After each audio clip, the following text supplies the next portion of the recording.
Hello my dear friends, welcome to Live Prep. Myself Dr. Gajapati Varma. In the part 1 of basic mountaineering course from Nehru Institute of Mountaineering. So already I told you the basic information related to how to apply for the course, how to physically we need to prepare for the course.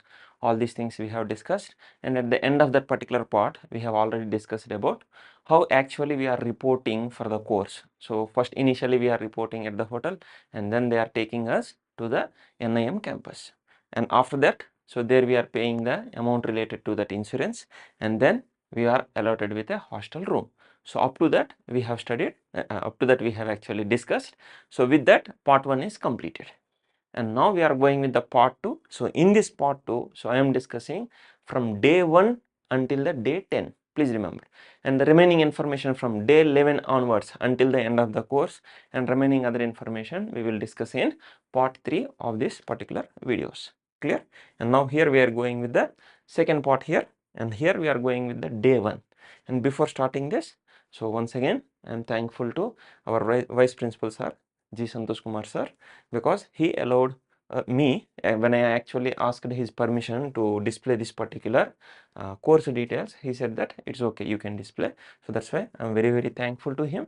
And here there is a information related to each date. Already regarding this also, in the previous one, in the part 1, I told you how to actually read all these informations, right?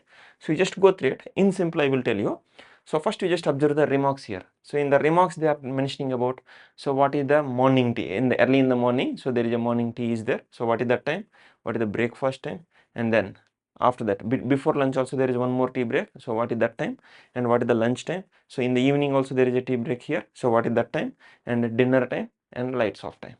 So in this way they are giving some information here. Not only this, sometimes at some dates some other information may be given, so you please go through this. So from now onwards I will not talk about this particular information, okay? For each and every date some information is given here as per that date's schedule. So these timings may be slightly variable, there is no huge difference, there is no huge variation, but slight variation may be there from day to day. So these things also you need to observe, because you cannot say that I thought that it is the same schedule for every day. Don't do this mistake, because I observed that some of our trainees, so in my batch, according to my batch I am talking, so some of our members, so they say that, so yesterday it was at 5:30, so today also I thought that it is at 5:30. So it is not like that. So schedule may be changed, so please observe the schedule. That's why I am telling you that please take the photo of these particular informations, so that for the next day you need to observe each and every information. Please remember, sometimes deliberately even instructors also will ask you that, so tomorrow what you are going to learn. So in this way they will just ask, even though you don't give the answer, it's okay, but the thing is, so they are also asking us, that means whether we are ready with the next day schedule or not. They will not ask after 10 days, but at least for the next day schedule also you need to remember. So what are the theory lectures that are going on in the evening session, so in the next day. So like this also you need to observe very carefully. Clear? So how to read this particular information already I told you. And now let us go here, and here there is a sequence here. So those who want to observe each and everything, okay, with minute details, so better you please pause the video and then you can observe it.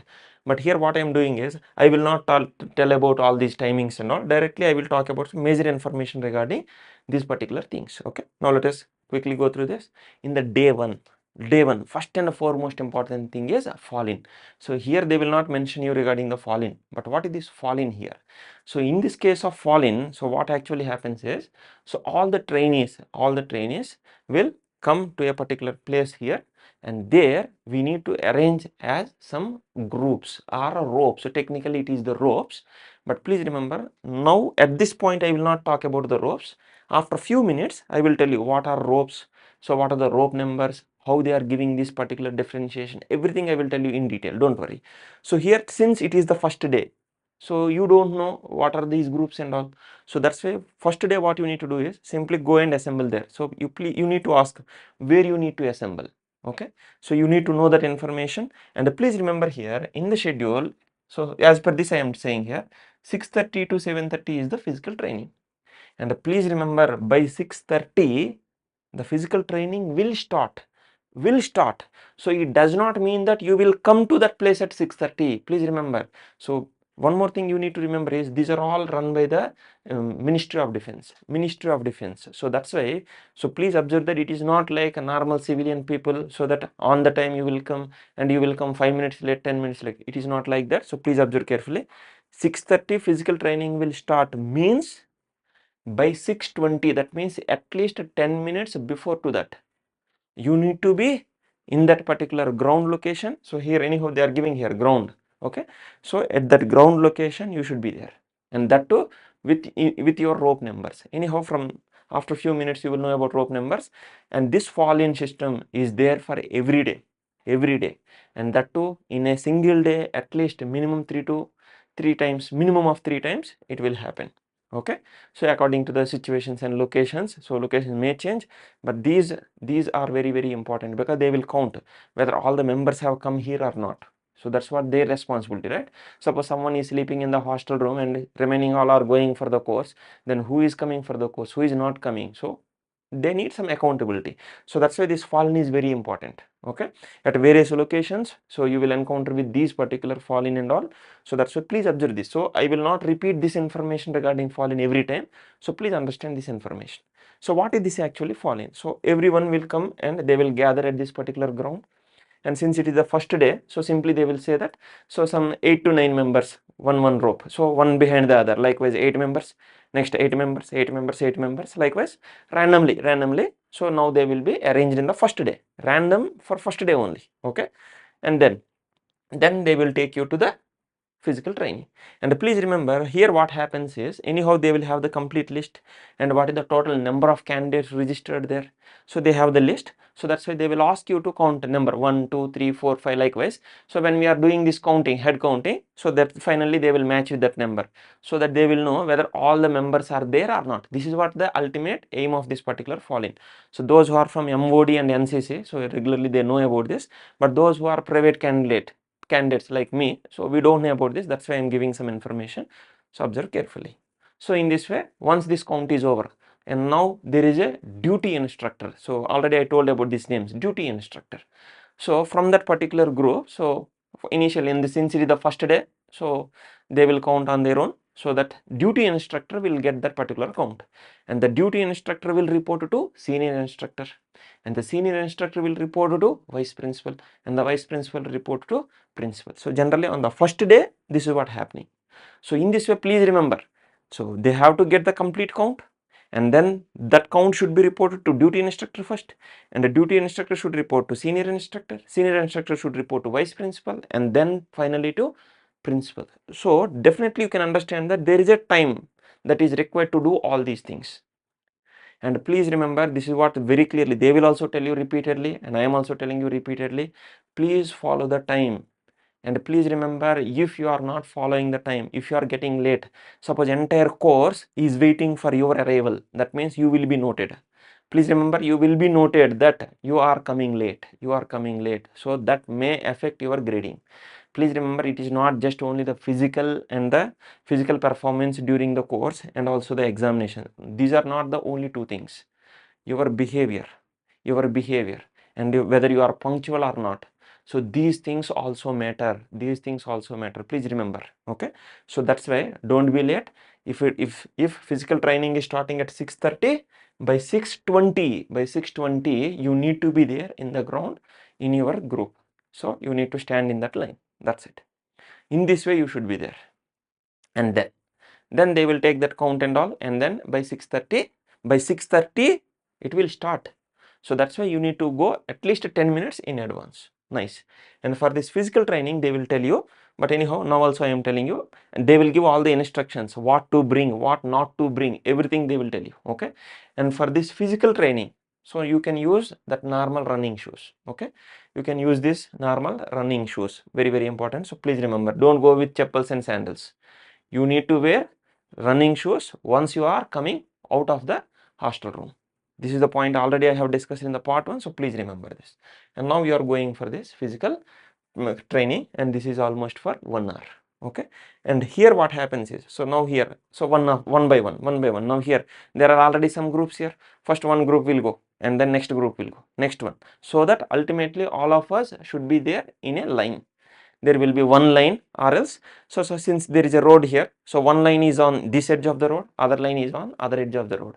So in this way two lines are going parallel. So in this way they are following the road, and almost it is for 2 kilometers, approximately it is for 2 kilometers, and this 2 kilometers is completely downhill. It is completely downhill. So that, so since it is a downhill, it is not that much problematic. So you are going, so it is like not running, like it is not a competition running. So it is little bit faster than normal jogging, that's it. So in this way you are running. So generally we are running, so we are running like this for some distance. And after that what happens? So please remember, so initially we are going like this, and once we are going some few, suppose 100 or 200 meters, then what happens is there are so many instructors. So at a regular intervals, some instructors are also there between us. So actually there are two rows on the two edges, right? So instructor will be standing in the center. And now what we have to do is, so instructor is also doing some activities while running, so they will also do some activities, and we need to simply copy them. So initially we are jogging like this, and after some time what happens? They will stretch the hands horizontally while running only. All these things are happening by running only, okay? And like this, so we are running for some distance, and after that they will keep the hands in forward direction, and in this way you are running for further more distance, and then you are raising the hands, you are keeping the hands upwards, and then you are running. So all these things you are doing continuously without stopping, without stopping. So my suggestion is, whatever I am saying now, I hope you can understand, and these things also you need to practice before going to the course, so that it will be easy for you. Is it clear? So in this way you are going, so in this way different variations, all the things are happening there. And when you are doing like this, now all of a sudden they will ask you to sit like this. On the road itself you need to sit like this, and then in this sitting position you need to walk. Okay, please remember here, this is not that much easy. So many of us means trainees, we faced a problem in doing this, because the speed is also not that much slow. So better you please practice like this. So sit like this, and you just try to walk, walk means it is not slow, little bit faster. So in this way you please practice, so in this way at least for 100 meters you just practice like this, you need to walk for 100 meters. Please practice all these things, because at that time all of a sudden you are doing like this means again it will be a problematic for you. So these are also they are doing. Okay, and finally in this way, by doing various variations in this particular jogging or running, finally we are reaching one place, and there we are stopping. Once we are stopping there, then we need to do some squats, we need to do some jumps, we need to do some push-ups, and push-ups with the palm on the fingers and on the fist. Likewise various variations are there in the push-ups also. So please practice all these things. Okay, and in this way we are doing all this, and then, and once all these things are over, and once again we are returning back. But please remember, when we are returning back, we are not coming to this original position. Wherever you are starting there, and you are not coming back to this position. And why I am telling you this? Because I faced this particular problem specifically. When we are coming back, almost the same route we are coming, but at one location you are directly going into the NIM campus in a different, through a different gate, and you are reaching a different location within the campus. And what happened in my situation is, so anyhow when we are going on one side, so when we are going the downhill, so everything is smooth, so all of us we are going together. But once we are completing all these things, we got exhausted, and when we are returning back, around 20 to 30% people, yes, they are good performers. I'm very happy that at least some of us are very good physically, and these 20 to 30% people, so they have followed the trainers, and then they have reached that location. Okay, and many people are lagging behind, and they are coming very slowly, and I was in the middle. So now what happened is, so anyhow this is not a straight line, so there are so many zigzags are there. So I thought that I should not drop, I should not come with that those who are lagging behind. So I thought that let me try my best. So I was continuously running like that, but anyhow I could not reach that those who have gone forward.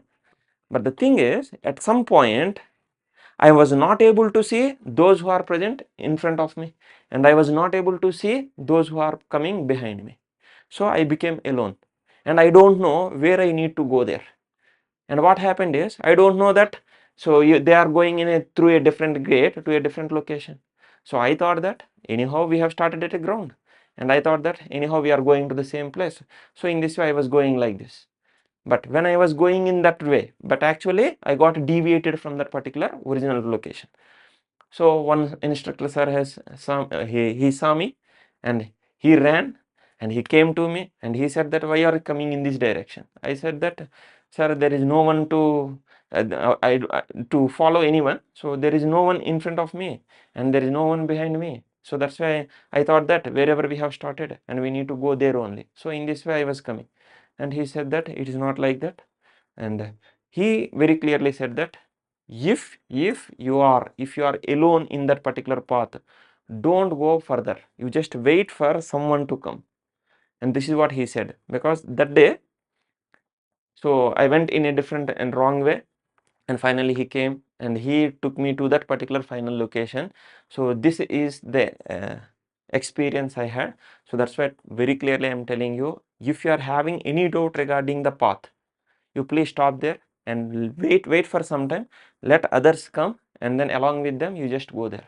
And don't take decisions on your own, and this may seriously affect us on the mountains, because when we are new to those particular locations, when we don't know the exact path, and if you are randomly going somewhere, so you will be missed. And please remember, they are mountains. And please remember, generally when we are going for these type of things, we are not carrying even mobile phones also, so we cannot contact anyone, so there is a chance of missing. So please follow the instructors, please follow the instructor, at least from my experience I am telling you. So please follow the instructors. If you are thinking that you are lagging behind, don't worry.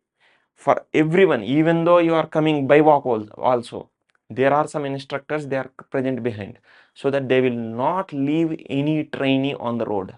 So don't worry, so you just come with them.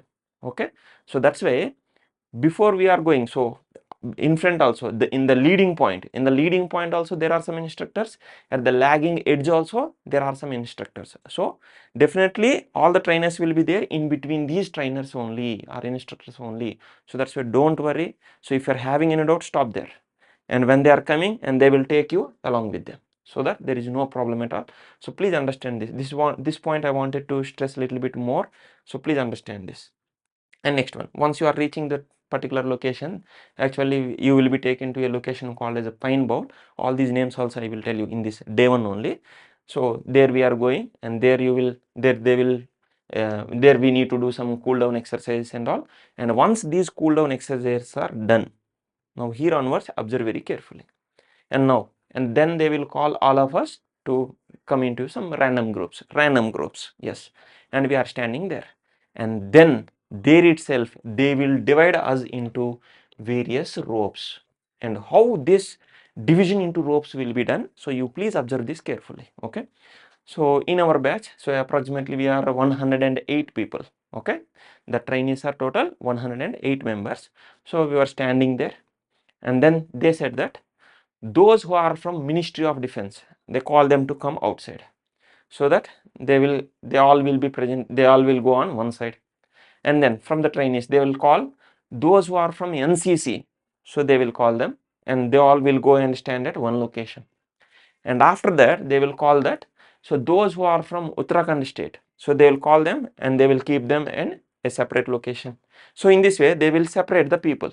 Okay, and then those who are from other mountainous states like Jammu Kashmir, Himachal Pradesh, Sikkim, and the northeast regions, so likewise, so actually in those states actually mountains are more present. So those people are naturally having some ability to climb these mountains, so that's why, and those people will be taken on one side. Clear? And now from the remaining side, now they will classify. Suppose, so in our batch what happened is, from the state of Maharashtra there are so many people. So in that case what they did, they called all these Maharashtrians to one side. Okay, and from the remaining side, so based on this one, so they are classifying like this. Once they are separating all the people based on this, and then they will do the random mixing. From each group people will come. So in this way what they will do is, from the Ministry of Defense, so based on the number of people, so we have actually total 15 ropes. 15 ropes means groups. Okay, 15 ropes, but they will use the name called rope, ROPE, rope. Okay, so 15 from the Ministry of Defense. So total 15 members.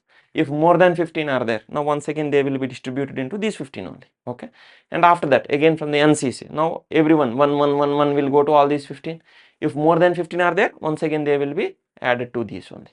So next one, those who are from the Uttarakhand, now one will be added to one, each will be added to this each row, and if more than 15 are there, once again they will be added like this. So and then from that remaining mountainous states, so there also one will be added, and then from the state of Maharashtra one will be added, and from the remaining group, so one will be added. So in this way, and then so since the group I applied is a mixed group, and what they did is they have taken they have separately kept the females, ladies were kept separately, and these ladies also will be distributed one like this to each and every rope.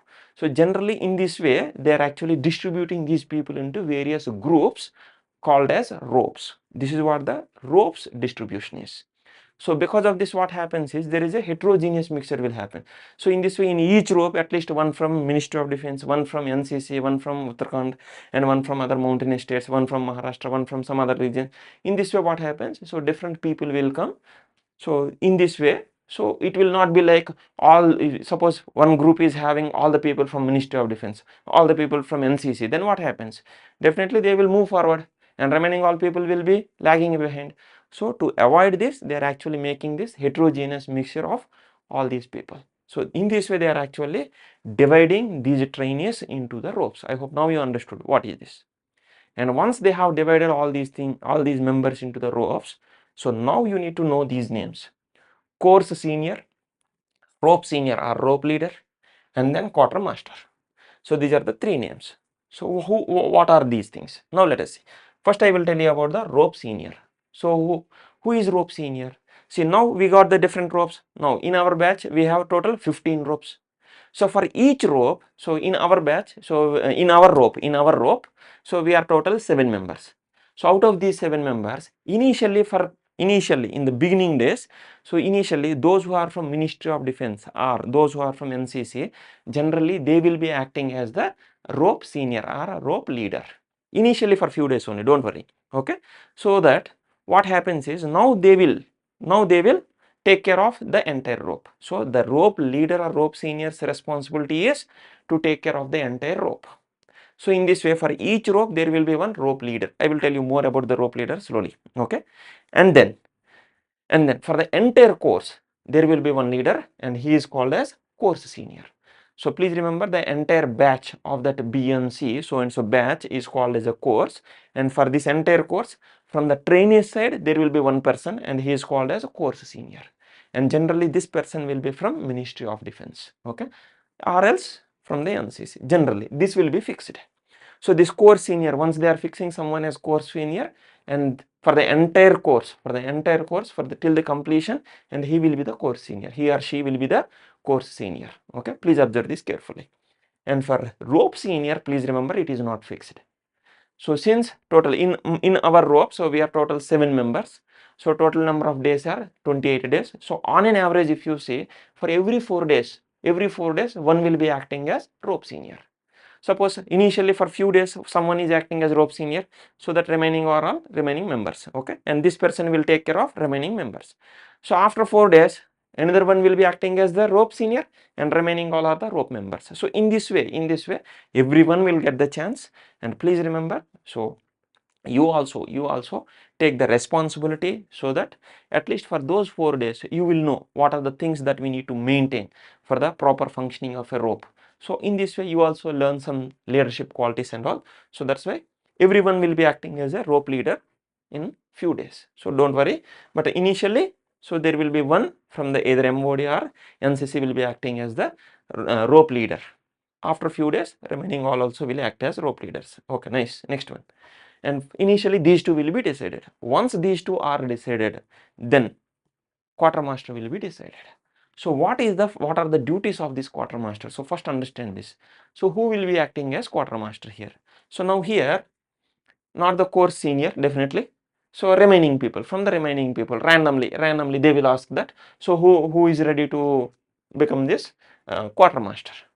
So what happened to our batches? Since our batch is a mixed batch, so approximately I think 13 members are the ladies and remaining all are the gents. Okay, and from the gent side, one person acted as quartermaster. From the ladies side, so here also I have given the names also, so I will tell you. So Kajal madam, so she acted as quartermaster from the ladies side, and Vikas sir acted as quartermaster from the gents side, but majority of the dry ration distribution, everything, so everything was taken by this Vikas sir only. But anyhow, I will tell you all those things. So in this way, one from males, one from females are acting as quartermasters. Okay, suppose it is the entire group of ladies, there may be a single quartermaster, that is enough, I think so. Okay, so in this way they are acting as quartermasters. So duties one by one I will tell you, so don't worry. So in this way they are acting as, first they will be deciding who are these particular people. So please remember, after the cool down exercise, immediately they are distributing us into the ropes, and then these will be decided. Okay, you need to know the names, known names. Okay, and now please remember, on the first day itself they have decided the ropes, so that from the second day onwards we are going for the rock craft training. Yes or no? So that's why there what happens, for every rope there is one rope instructor. For every rope there is a rope instructor. Okay, please remember, on the first day itself rope instructors know that they are going for which rope and all, but we don't know. Generally they will not tell us in the first day, but anyhow on the second day, so anyhow they have to give us the training. So definitely at that time you will know who is the rope instructor. So for your rope, who is the instructor, everything you will know. And please remember, our grading will be decided by rope instructor only, and whatever the grade that is given by the rope instructor, that will be final. And once they are awarding a particular grade, under any circumstances it will not be changed. So there is no concept of re-evaluation. This point very clearly I am telling you, because after completion of the course, once you are getting the certificate, then you will see that you are getting so and so grade, and then you will say that actually I performed well, someone did not perform well, but still they got A grade and I got B grade. Please remember, these all will be decided by rope instructor only. That's it. So that's what I am saying. You should be little bit careful with all the people in general, and you don't need to do any overactions there. Simply do your duty. If you are having any doubt, you just ask them. If they are asking questions, you need to give the answers, because that will be part of internal assessment. Anyhow, at the end of the course you will have exam, that is a separate one, but in between also rope instructors deliberately they will ask you some questions, and please remember that will be internal assessment, and that will also that is also part of our evaluation. So that's why I am saying that please try to do your best in the entire course. Maybe it is with respect to theory or with respect to practical, whatever it is. Okay, and if you are having any doubt, freely you can ask them. So they are very, very friendly, so you can get maximum out of their experience. Okay, so these are some basic names that we need to understand. And here he is our course senior, Mr. Harishji. He is from the Ministry of Defense. Okay, for the entire course he is the course senior, and he conducted the entire course very, very well, very patient, very patiently. He bared all the mistakes we did. So we made so much of, we did so much of trouble to this particular fellow, but still he is a very, very nice guy. So he nicely conducted the entire course. Okay, that is what the course senior is. And next I am talking about the rope and rope senior. So here this is our rope, this is our rope. Our rope is rope number 13 from left to right. First one is myself, Dr. Gajapati Varma. Second one is Mr. Mohan. Third one Mr. Hamza. Fourth one Mr. Gaurav Chavan. And next one, fifth one is Mr. Sachin. And sixth one is Mr. Kanaya. Seventh one is also Kanaya. Okay, and out of all of seven, now this tall fellow, so this Kanaya and this Sachin, so these two are from NCC. Okay, and please remember, and he is the youngest of our group, and he is 16 years. And now I wanted to deliberately talk about this particular point. So generally, so in the part 1, when we are discussing about the age limit and all, generally we say that the minimum age limit is 18 and the upper age limit is 45. So in this way we are saying. So now you may have the doubt, then how this 16 years old guy can come into this particular group? And please remember, these are the people, they are coming directly from the NCC. From the NCC also some members will come. Okay, some cadets will come. So please remember, they may have lesser age. Okay, so please observe this one also. So in this way, So there are some, so younger students are also coming for this particular course, okay. And actually this person is actually getting training for the Everest climbing, okay. So in this way, as part of NCC only, they are doing all these things. So that's why these are coming from the NCC. Clear? Okay. Next one. So this is about our entire rope. So initially he acted as our rope senior, and later on everyone, this is what I am telling you, after for every 4 to 5 days, so you also will get a chance. So for 4 to 5 days, so you will be acting as a rope leader or rope senior, so that you learn some responsibilities, okay. So in this way, this is how we are distributing the into the we are getting distributed into the different ropes. Nice. Next one we are talking is regarding the quartermasters. So from the male's side, so quartermaster is Sri Vikasji. From the female side, quartermaster is Sri Kajalji, Srimati Kajalji. Okay. So now what are the responsibilities of these quartermasters? Please understand this, because all of a sudden they will ask you that who is ready to act as quartermaster, and everyone will raise the hand. Then they will ask you that what are the duties of quartermaster? We don't know. So that's what I am saying. So please observe very carefully. What are the duties of quartermaster in general? Please remember, we means quartermasters need to take care of entire food related things. Anyhow, from the administration side, they are doing everything. From the trainees side, these are the representatives. If they are having any, if the trainees are having any complaints regarding the food and all, and you can complain to these quartermasters, and they will bring these issues to the notice of administration. Okay, this is one thing. Second thing, suppose if you want to change the menu of that particular day, so if you want to change, suppose instead of having one type of curry, you need a different type of curry. Okay, instead of having bread, if you want to have something else. So in this way, these suggestions also you can give to the quartermasters, so that these quartermasters, they will bring to the notice of administration, so that they will try their best to make those particular changes within their limit. Please remember, there will be some fixed things will be there. Within that fixed things, you can change it. Okay, so within those things you can change it. So in this way, as per their choice or the availability, so they will try their best to change all these things. And along with these things, there is another duty that, so institute will provide dry ration. So what will be included under this particular dry ration?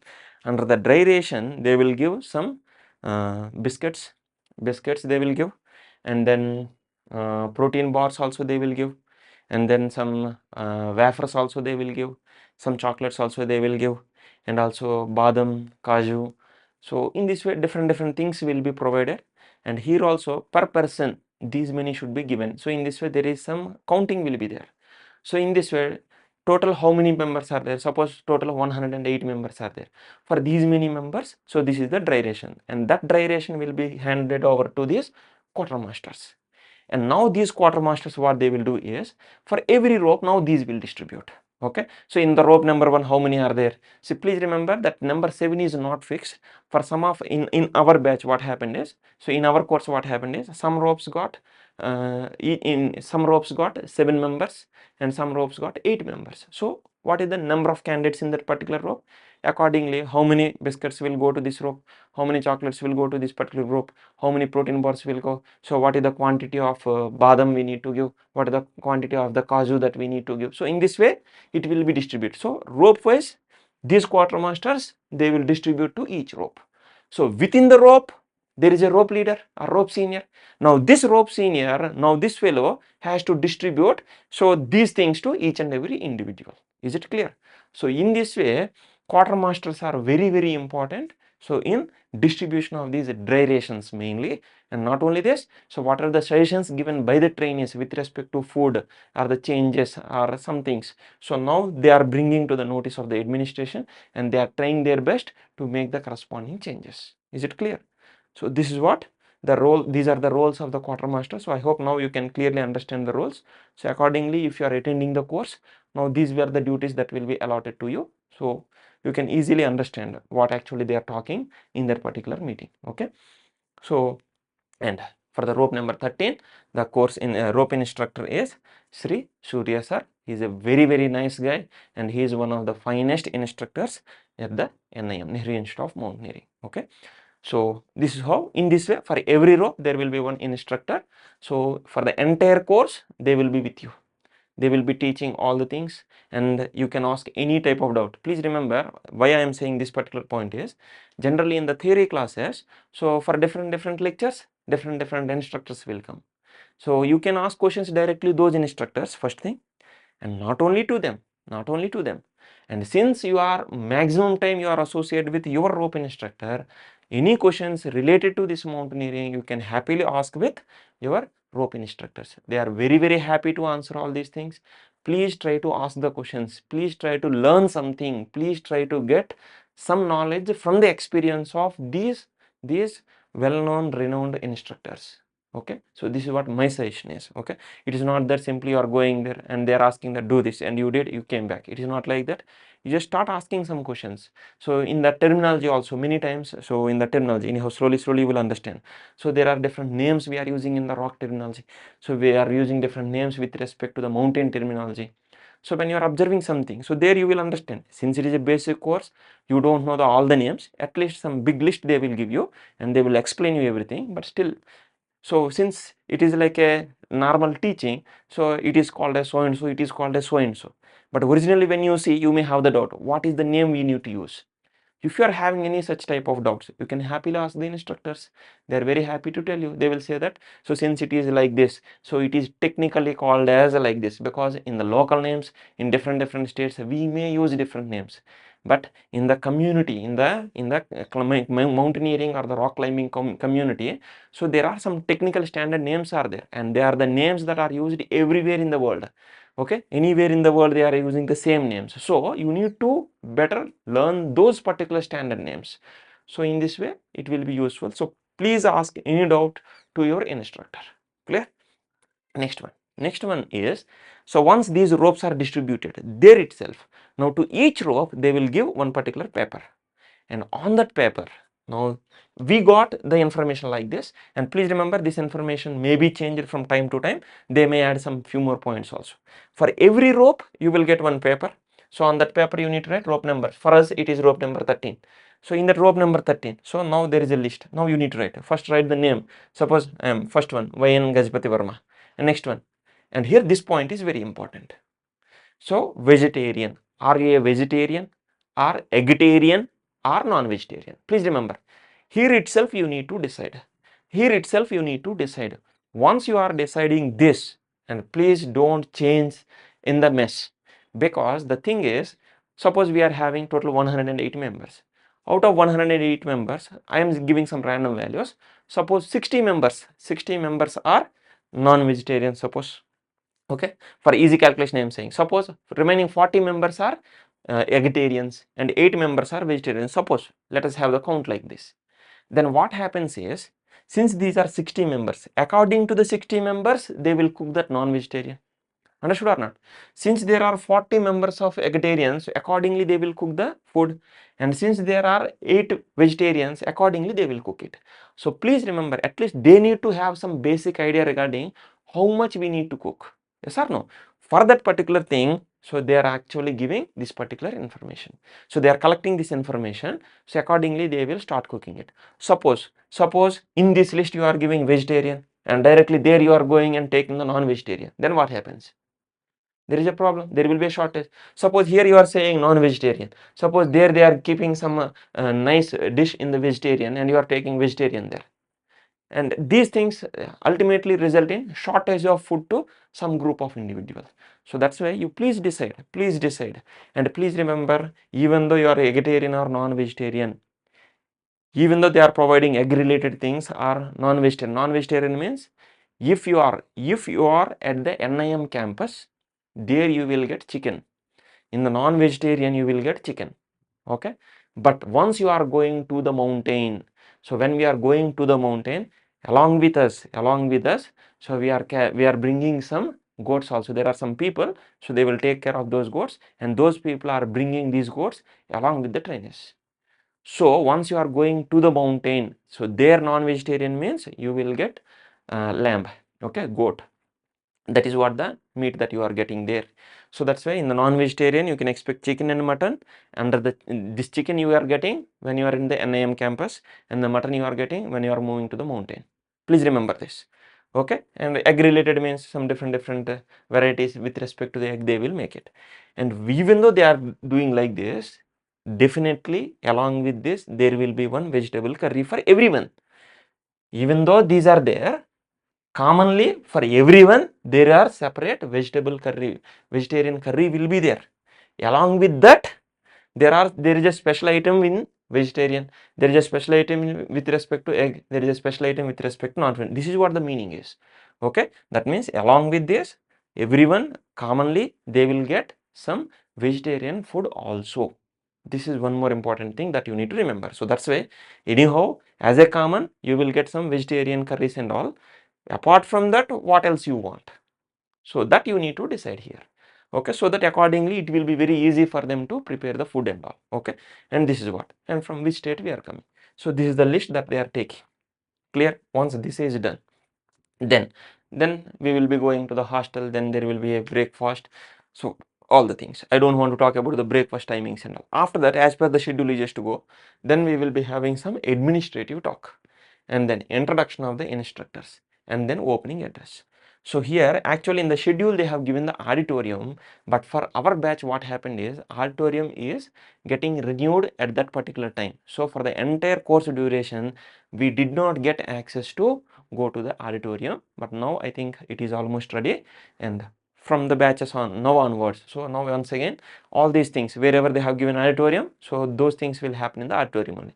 But for our batch what happened is, since auditorium is not available, so it is under renovation, so all these things wherever auditorium is written in that schedule, so all the things were happened in that pine bowl area because it is a very big space, so they have conducted everything there only. Okay, so in this way, so initially different officials from the administration they will come, and then vice principal sir will come, and finally principal sir came and they have given these particular things. And then after this, so they have introduced all the instructors to the trainees.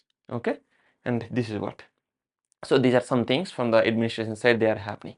And as soon as it is completed, then we need to go for this NIM campus visit and the museum visit. And now before going to that particular point, I wanted to tell you one more point regarding the medium of instruction.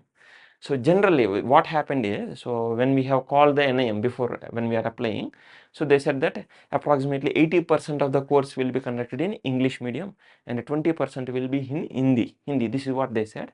But actually it has happened reverse in the NIM campus. So 20% only, 10 to 20% only English they are using, and 80 to 90% they are teaching in Hindi only. So because of this, some foreigners, and then many members from the South India, so they have faced this particular problem with respect to medium of instruction. So please remember, majority of those trainers are from north of the India. I don't want to talk with respect to north and south, but many of them are from the northern part of the India, and they are fluent with Hindi. And it does not mean that they don't know English, but they are teaching in Hindi because majority of the trainees know the Hindi. This is what the problem is. So now my suggestion is, as soon as you are arriving there, okay, on the first day itself, if you are having any problem with respect to Hindi, if you feel that you cannot understand Hindi, so better inform them in advance. So what happens is, for the majority of the members who can understand the Hindi, for them they will conduct in the Hindi. But those people who cannot understand the Hindi, maybe foreigners or southern part of the India, or anyone who cannot fluently understand the Hindi, so for them, so separate instructors they will teach the same thing in English, so that you will not face any problem. So my suggestion is, please, if you are having any problem with respect to this medium of instruction, so please inform the administration in advance, so that they will make the necessary arrangements in advance, so that all of a sudden there will not be any problem for us and also for the administration. Okay, this is what one more point I wanted to tell you, so remember this. And after that administrative talk and all, so in the schedule they will be taking you to visit to NIM campus. So it is a very nice campus, and here they will show you different things.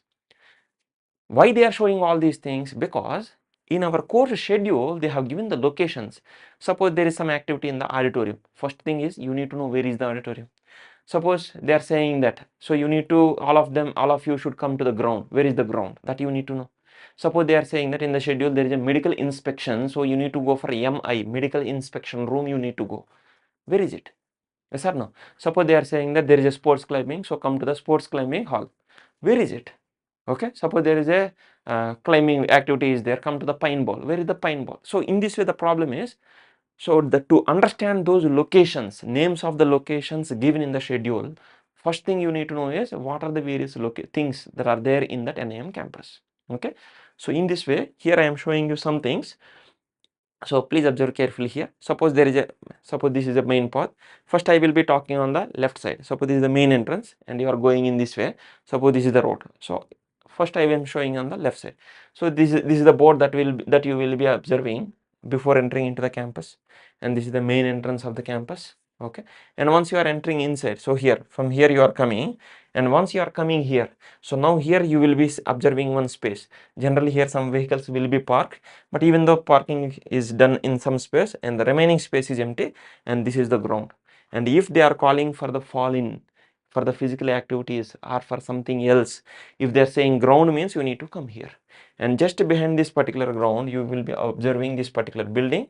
It's named as Chaukamba, and in this building, so just behind this one is this one. Okay, and from this there is a direct entry to this particular building, and you are directly going into this first floor. In this first floor, after entering on this left side, you will be having this medical inspection room, MI room will be there. So if they are calling for the medical inspection, you need to go to this building. And in the same building, if you are going downstairs, so there you are observing some rooms, and there actually the equipment will be issued, and if you want to exchange the equipment, there you need to go, and you remember this building, and these are the activities that are related to this particular building. So please remember this. Okay, and just beside this, so you will be having one cafe, and also there is a gym and library. So these are the ones that will be there.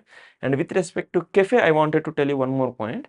So you can order something. Please remember, from the NIM side, as part of the course, they are providing you tea, breakfast, lunch, dinner, and tea before the lunch. Once again, in the evening also they are providing, and apart from all these things, they are also giving the dry ration.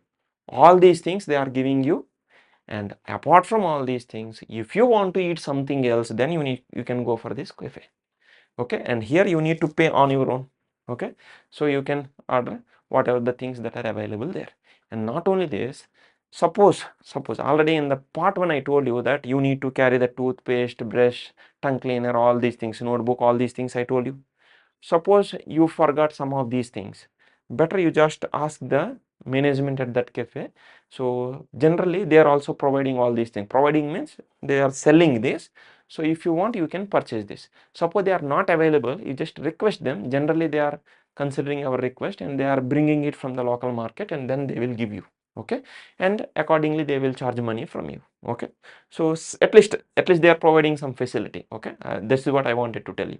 Okay, so if you forget something, better don't forget anything, and as per the list, and anyhow I will add some things in that video number 3. So as per that you just take it. If you still forget something, so there is a chance that you can get from this particular cafe. Nice. And anyhow there is a gym and library are there. Anyhow we will not get that much time to go to gym and library, but still you can visit it. Okay, nice. And after that, just beside this you will be having this auditorium. But when during our course it is under renovation, so we did not get any access to go inside. So this is what the auditorium is. Just beside this, just opposite to this one, just in front of this there is some space, and here you can see all these things. And just beside that auditorium is this is the auditorium, and attached to this is the hostel, and this hostel is Tapovan. Name of this particular one is Tapovan, and this is the hostel accommodation. Entire accommodation will be given whenever we are in the NIM campus. So our accommodation will be given in this particular hostel only. Okay, anyhow regarding the rooms and all, I have already discussed in the part 1 video. Okay, so this is what. And just after this, here you can see this particular climbing activity. Okay, so this is the pine ball. This is the pine ball where we can do this particular adventure activity like a climbing activity. Okay, so this is the artificial wall, and we can do this artificial wall climbing activity and all. This is what the one is. Okay, and here this is what, with this side it is completed. Now opposite side, now here there is a road that is going like this. On the opposite side, this is what the indoor sports climbing hall will be there here, and anyhow that I will tell you separately. Now once again we will come back to the original starting. So here is the Chaukamba where medical inspection and then equipment issue will be there, and after that cafe, gym, library, after that auditorium, after that hostel, after that pine ball. This side it is over. Now once again come to this opposite to this particular Chaukamba. Now here you are having the NIM museum. NIM museum will be there, but during our course also once again, so it is also under the renovation, but finally, so at the end we got a chance to visit this particular one. It is a very good one. So at that time only, so as soon as our course is completed, it is about to be open. So if you are going to this particular one, so you can get some good experience related to this mountaineering and all. Okay, so please visit this particular NIM museum. Just beside this NIM museum is over. After this, what is there? Souvenir shop is there, and in this souvenir shop, so you can get different types of souvenirs. Okay, so some shields are there, even some medals are also there, so different things are there, and even some uh, clothes are also there. So track suits and many things are there, you can purchase them. Okay, and along with this, one more point I wanted to tell you regarding the book. Regarding the book, they call it as a Pressy book. They call it as a Pressy book, and it is available in both English version and also in Hindi version. You can order it online, or else if you are going to the campus, that book will be available in this souvenir shop, and you can purchase directly from this particular one. So please remember, my suggestion is purchase the book in advance. Try to complete all the lectures. At least you will get some basic idea what do they teach. And major problem is, many times since we are new to this particular mountaineering, mainly we don't know the names, we don't know the spellings, and actually when they are teaching in the lecture, instead of understanding the concept, we are actually seeing here and there for the spellings. Unnecessarily we are getting deviated from the regular class. So that's what my aim is: purchase the book, go through the content, observe the spellings and all, so that when you are actually attending the lecture, at that time it will be easy for you, very very easy for you. Okay, so focus on the spellings and the words, pronunciation. Please remember, different people will have the different pronunciations, so because of this also once again we are getting confused. So that's why learn this basic information related to the course and the theory information at least in advance, so that it will be very easy for you. Okay, this is what. And after this, so museum, sovereign shop, after this, so you can find this Nehru statue. So please remember, institute name was given based on his name only, Nehru Institute of Mountaineering. Okay, so his birth date is November 14. On the same day it was inaugurated. On the November 14 only it got inaugurated. So with the inspiration from the Nehru only they have established. Anyhow, this information also they will teach you as part of the classes. And after this, just beside this, you will find this particular one, I love NIM. So this is also there. There also you can take some pictures and all, and you will see all these things. And even zipline facility is also there, and on a cost basis, so you can use this. So for the outsiders, it is around something based on the distance also it is there. I think some, I forgot that one, some 500 like this. But those who are the trainees, suppose I am the trainee there, so if you are going there, so you will get some concession also. So you can try this zipline also. If you have, if you did not do this zipline activity previously, you can do this zipline also. That is also nice one. And here there are some playgrounds are also there, and here volleyball court is also there, and many things are there. And if you are going little bit further, so there is an administrative building is there, and just beside this, now you can see this particular one.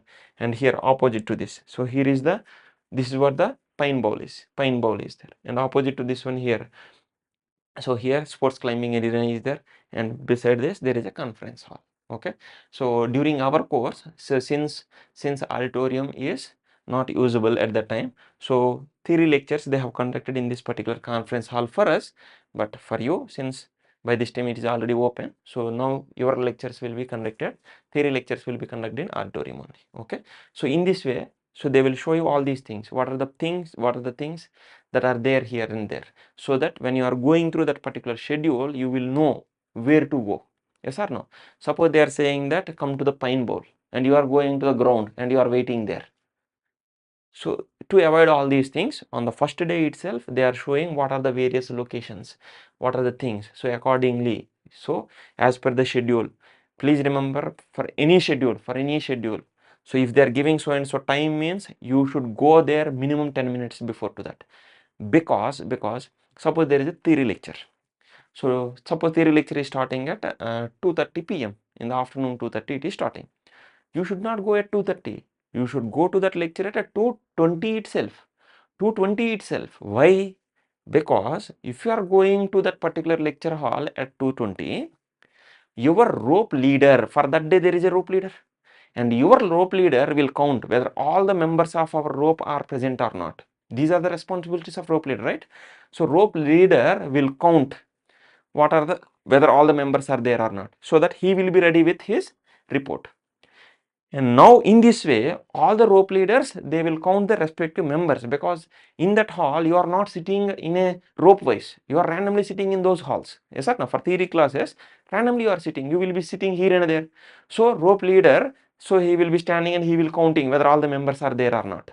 And please remember one more session I am giving you.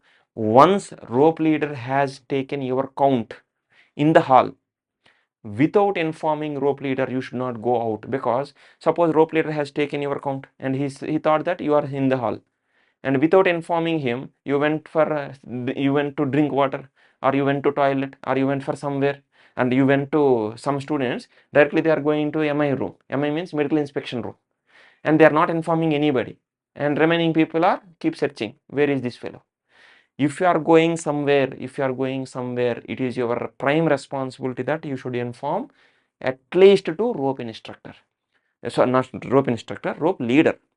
Inform to rope leader. If rope leader has some problem, inform to other members of the rope.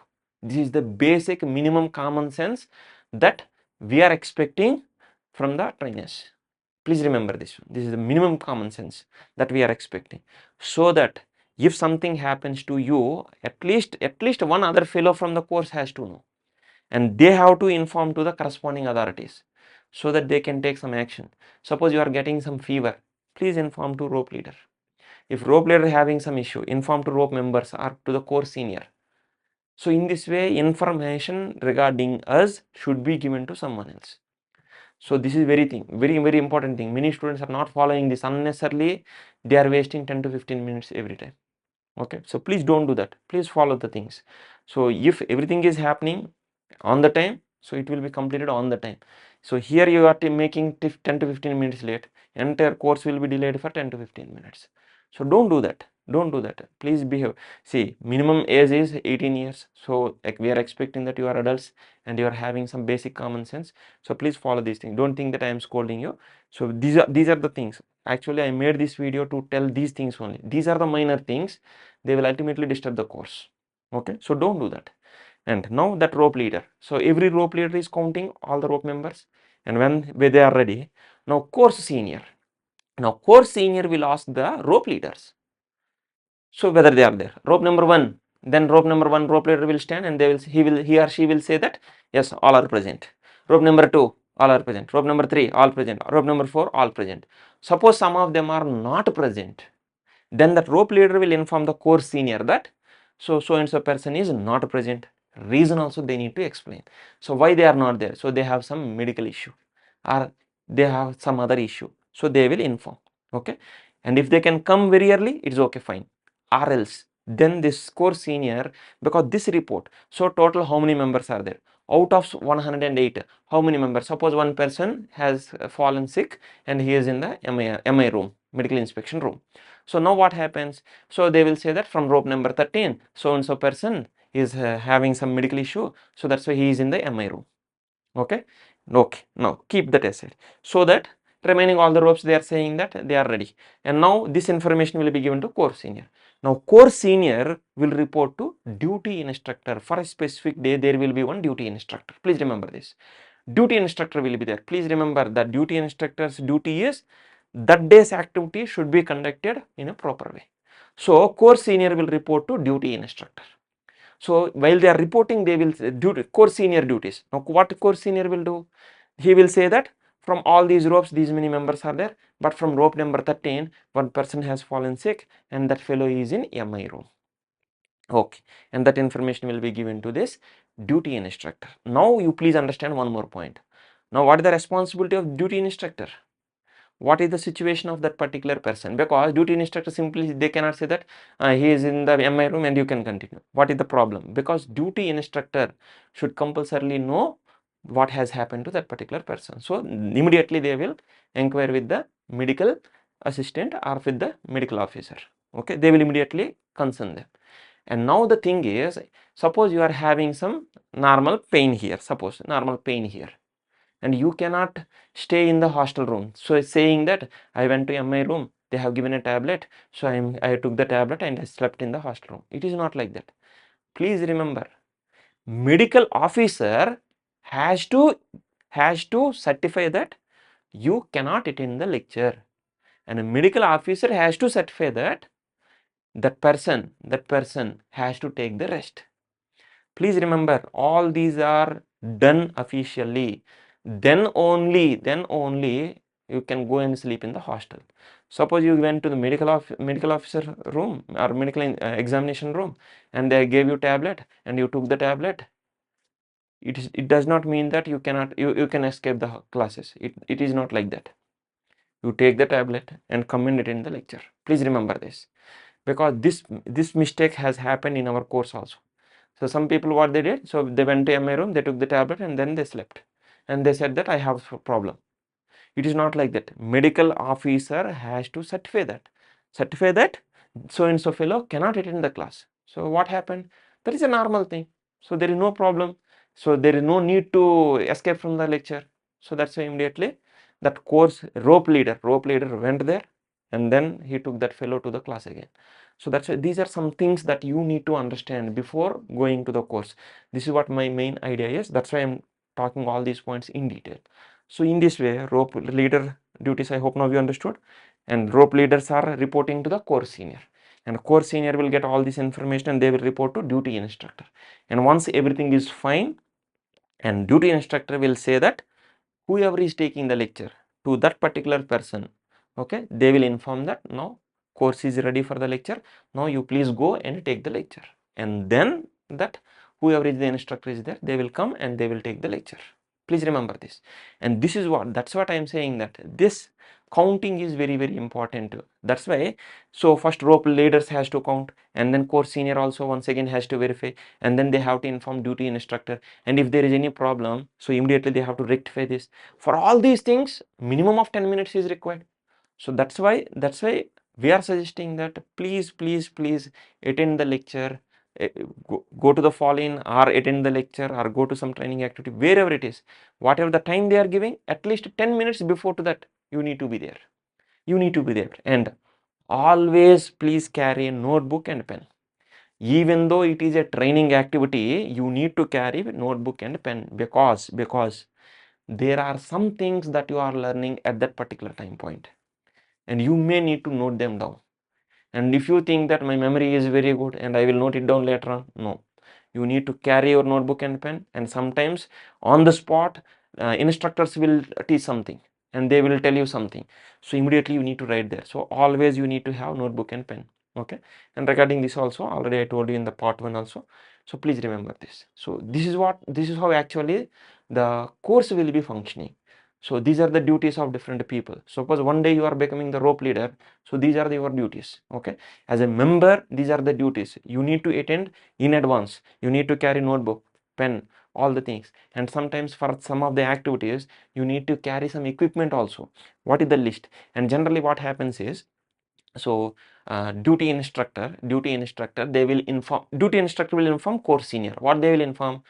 So anyhow, there is a schedule that, so you are having so and so activity, but once anyhow equipment issue also I will tell you. So for a particular activity, you need to carry some of the equipment. So what type of equipment is needed? That information will be given by the duty instructor to the course senior. That's it. And what is the role of course senior? Course senior has to inform the same to all the rope leaders, and the rope leaders has to inform to the entire rope. And please remember, whenever you are carrying this, there is another responsibility of rope leader. What is that? Whether each and every member bringing all the required things or not. Suppose they are giving some list of equipment, whether everyone is having that list or not, rope leader has to check it. Yes or no? notebook and pen, are they bringing or not, are they coming on time or not? So these are the responsibilities of rope leader. And not only that, once that particular lecture or the activity is completed, when you are again returning back, once again it is the responsibility of rope leader that has everyone collected back all the things or not. If something is missing, or sometimes you may carry something, some rope or something else of someone else, so that it will become extra with you. So whether you are having something extra, or whether you are losing something, or you have lost something or not, so these things also you need to note down and immediately report to the course senior. Immediately report to the course senior. Because suppose you lost something, and I have the same. Suppose there is a carabiner, I will tell you the name. Suppose you lost some carabiner and I got that carabiner with me. So you need to report to course senior that you lost one plain carabiner, and I need to report course senior that I got some extra plain carabiner, so that I can hand it over to course senior or rope senior. If you are giving to rope senior will give to course senior, so that during the fall in time, course senior will ask that, so we have this one extra, so to whom it will belong. So already you have informed that you lost it, so that there itself they will give you. And please remember, these things are very important and basic things. So if you are getting something extra, it does not mean that you will keep it in your bag and you will bring it to your home. Don't do that, because if someone is losing some equipment, they will charge for it, because when they are giving you, they will count and give you, and at the end of the course, when they are collecting the equipment back, they will count and collect. If someone is losing something, you need to pay the money, and that money is not equal to the original cost, it is more than original cost. Why it is more than original cost? Because that extra is the penalty for our negligence, and they also have the problem. Suppose someone has lost one equipment, means they cannot order only one piece from the company, they need to order in bulk, so they will also have the problem. Okay, so in this way they will definitely charge. Suppose it is having 100 rupees of cost, so they will charge definitely 150 rupees. So that's why it is our responsibility that anything that is issued to us by the NIM, we need to take care of it, and in the good condition we need to return it back. So these are all the various responsibilities of these people. I am telling here itself, so that for the next coming things we don't need to unnecessarily waste the time. Okay, so these are the various roles of the course senior, rope members, and all the things. Okay, please follow the time. Time is very important. Don't unnecessarily spoil time of others. Suppose out of 108 members, 107 members are there in the ground at 6:20, and one fellow leisurely they are coming at the 6:35. Then what happens? They cannot send all those. They will wait for you. And please remember, one day if you are getting lower grade, and this may be the reason for it. Okay, you may be performing very excellent in the written examination and physical activity, but because of these things, definitely you will get lower grade. Okay, please remember all these things.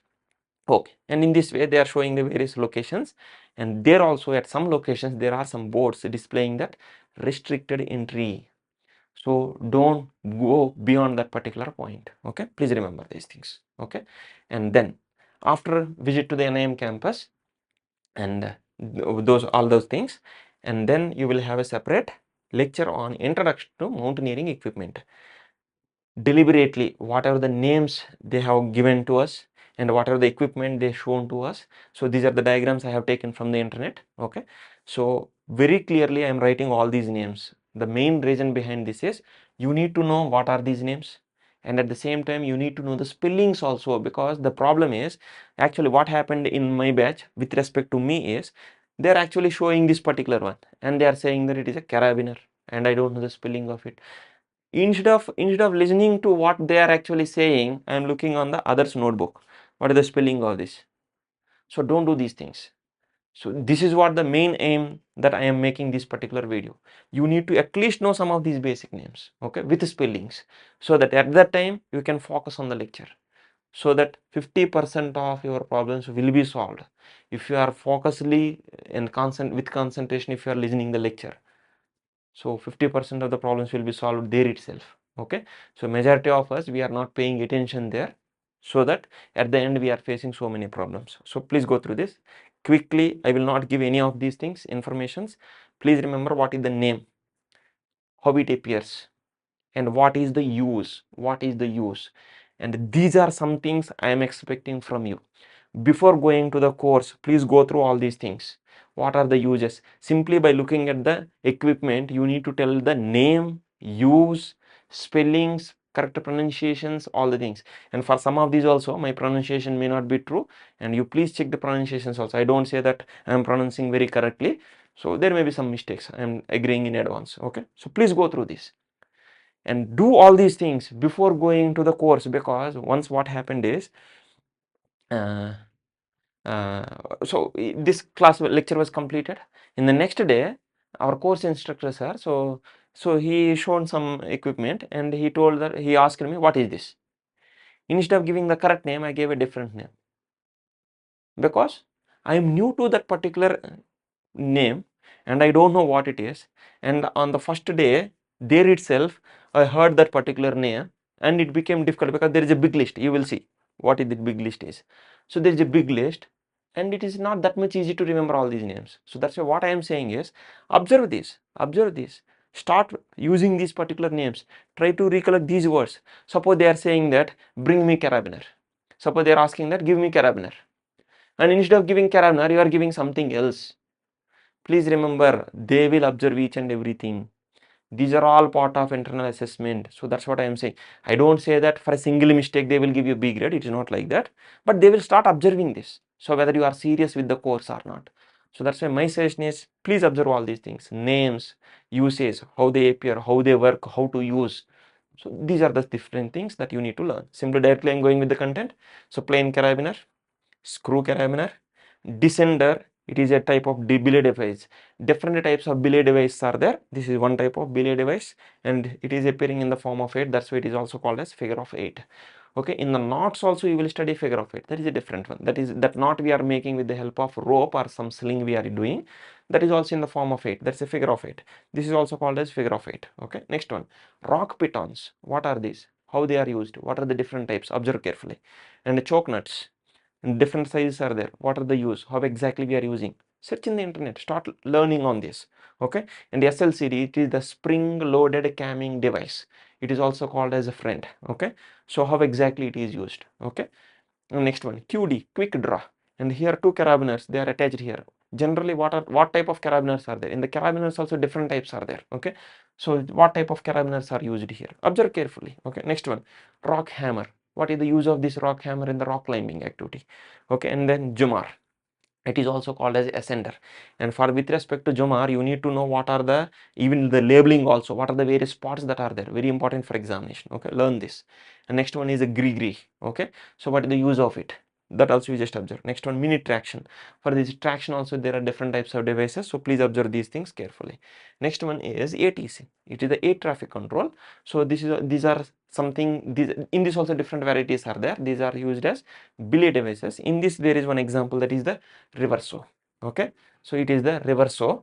It is also a different type of belay device. Okay, observe this, how exactly it is used. In the YouTube you can get information related to each and everything. Okay, start observing it. And you can, from the Google also you can get information, theory information related to this. Start working on it. Next one are rock climbing shoes. This is very important. Anyhow, separately I will talk about this. These are the rock climbing shoes. These are also called as a PA shoes, Parry-Ellen shoes. Okay, very important. So please remember this. And next one are slings, and they may be long slings or short slings. Okay, based on the length, what is the length of this? And if they are tape like, they are called as tape slings. If they are made up of rope, normal rope, they both of them are nylon ropes only. But if they are flat rope, tape like, so that's why tape sling. So they are having the round diameter. So in the cross section they are round, so that's why we are calling them as ropes. So they are rope slings. But please remember, from the internet I got this one. But whatever the rope sling that you are getting, so that will be having the free ends. Okay, so that will be used to for different activities that you will learn in the course. And then rope. Okay, so rope also they will give you. And next one, climbing helmet. Okay, you know about some crash helmet we are using while we are going for the bike riding. That is a different type of helmet. And in this way, for different things, different helmets are there. And here we are using the climbing helmet. Suppose they are asking that what type of helmet is used here, you simply say that it is called as climbing helmet. Okay, yes. Next one, mittens. And these, you should not call these as gloves. In the case of mittens, what happens is, for the thumb you will have a separate slot, and for the 4 fingers combinedly you will have a single slot. For all these 4 fingers combinedly, single slot is there, and for the thumb there is a separate slot is there, and these are called as mittens. And you should not call them as gloves. Technically gloves means for each finger it will have a separate slot. They are called as gloves because generally they are using some of our means trainees only, we only. So we are using a term called as gloves for this. Don't use the term gloves for this. You should call them as mittens. Okay. Next one, rappelling shirt. Actually, in the internet, I did not get that exact photo for that rappelling shirt. So it will be thick, and that is also very thick, and that will resist some friction and all. Okay, so that is actually used in the rappelling activity. So when you are doing the body rappelling and all, at that time definitely you will use that. And anyhow, under the equipment when they are issuing you, so they will give you this rappelling shirt also. So in the internet I did not get that exact image, so that's why I did not keep it. Next one is regarding the harness. Different types of harness are there. Seat harness, so from here only it is holding us, so this is called a seat harness. For the chest only it is called a chest harness. If it is for the full body, it is the full body harness. And better for these harness, actually you will be provided with this seat harness. Okay, everyone will get one seat harness. And for this seat harness, what are the different labelings, what are the technical names that are used, start working on it. Okay, this is also very important. And next one is regarding the snowboards. In the snowboards there is one outer layer and there is an inner layer. Outer layer is waterproof and the inner layer is helping in maintaining our body temperature and all. For the thermal protection it will be used. Okay, so in this way, outer one is also for the thermal protection, but that is mainly waterproof. Okay, anyhow they will tell you all the points, don't worry. Next one is regarding the ice axe. In the ice axe also different types are there, but you will be provided with this type of ice axe only. It is a very simple type, and at the back it is having the shovel. This type of ice axe only they will give you. Okay, and this has some purpose. That purpose I will tell you actually in the next video. Okay, so in the mountains, so when we are going, you will be going to some location, and there for the toilet facility this shovel is important. I will tell you that separately. Okay, and for the examination purpose also, for this particular ice axe, what are the various names that we are using, what are the various parts, names, very important for examination. So start learning these names now itself. Next one, ice axe cum hammer. In the ice axe different types are there. In this ice axe at the back side it is having the shovel, but instead of this it is having the hammer. That's it. And here also, so with respect to curve and angles and all, there are different types of ice axe are there. If possible, try to work on it. Next one, different types of ice pitons. With respect to rock activity, we are using rock pitons, but with respect to ice activity, we are using ice pitons. What are the different types? And finally, here we are using the tubular ice pitons. Nowadays, we are using. So these are the ones. And with respect to tubular ice piton, what is the labeling again? What are the various parts? These things I am telling you in advance so that you should not face any problem once you are going into the course. There you don't need to spend much time on it. If you are already working on it, it will be very easy for you. Next one, regarding the crampons. These are the crampons. These crampons we are fixing at the bottom of these snowboards. At the bottom of snowboards. So when we are mainly when we are doing activity on the ice, on the glacier, so we need to use this. Okay, and with respect to crampon also, labeling is very important. So start getting these particular details. Next one, gaiters. So these are the gaiters that we are using. Why we are using this? What is the role of use of this? This information also you need to understand. Next one, UV protectant snow goggles. These are very important. Already under the equipment list in the part 1 I told you. So please observe this. This is also very important. Make sure that it is covering your eyes from all the directions. Top, bottom, sides, front, everything. Please understand this. Okay. This is what. And next one is the etrier. Etrier is a ladder like thing. So they will simply show you, but you are not using this in the BMC here. Okay. But remember this. What is this etrier? What is the use of it? At least you need to know the use. And the mittens. Mittens, normal mittens already we saw, and here these are the feather mittens. So inside they are having the feather. So when we are using these in the, generally we are using these in the cold conditions. So inside that feathers, so they will help in maintaining the body temperature and all, and outside they are like normal mittens only. And then woolen socks, they are very important. Anyhow, in the equipment, in the list already we have studied this. And then sleeping bag. So this is the cover of the sleeping bag. Inside this already sleeping bag was kept. And when you are taking this sleeping bag, see this much long sleeping bag will be there, and there is a zip. And better with respect to sleeping bag also, you just start working on what are the various labeling and all. Labeling also very important. This is the sleeping bag.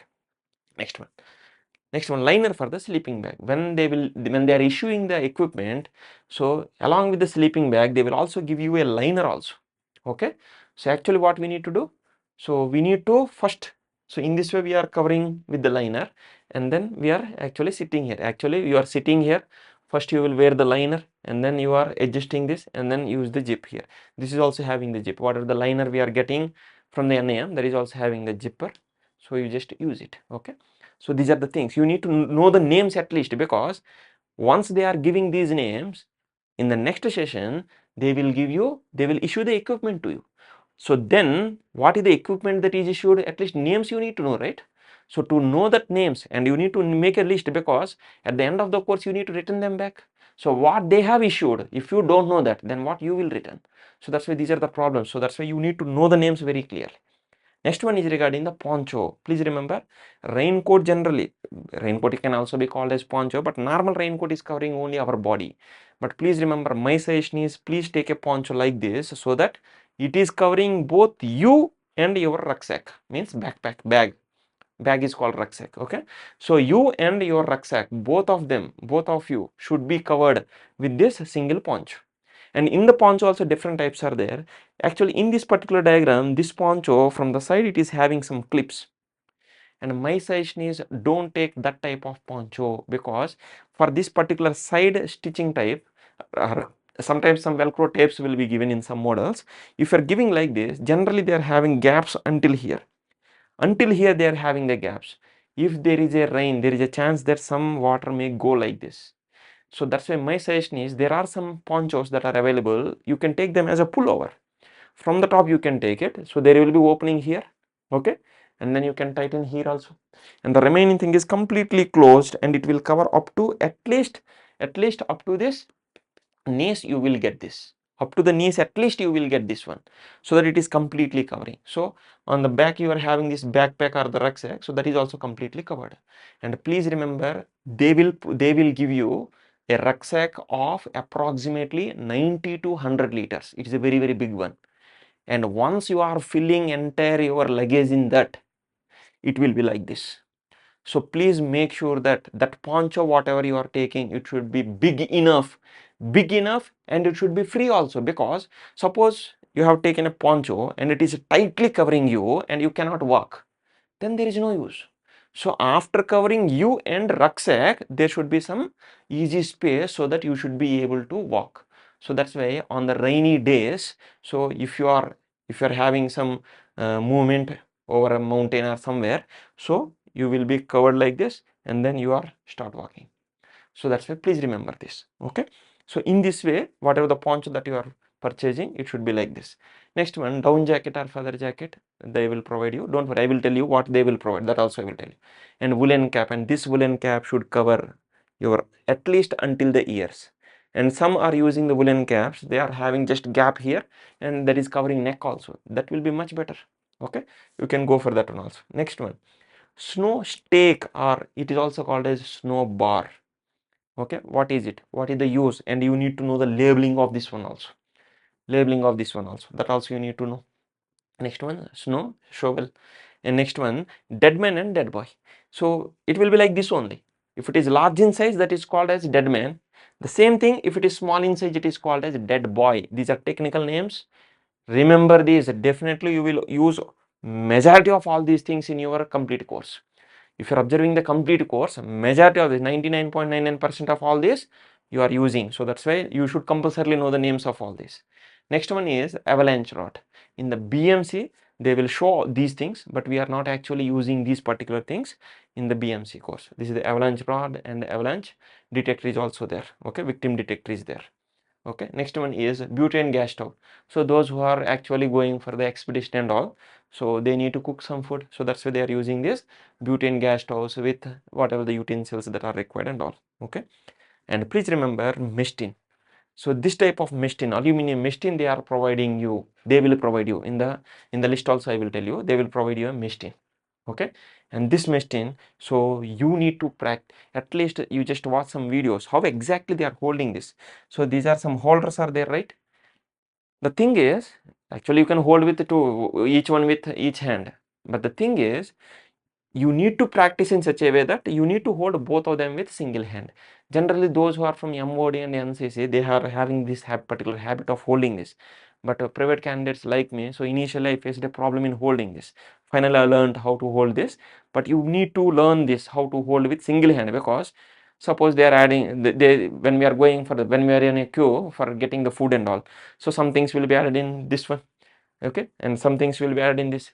Apart from this, you need to carry one mug for either for tea or for soup, and along with this they will also give some fruit and all. So in this way many things are there, so you need to handle so many things. So that's why you cannot carry these two like this. So how you will carry the remaining things? That's why you need to practice these things, okay, how to hold this also slowly you will learn, so no problem. So start using this one, okay.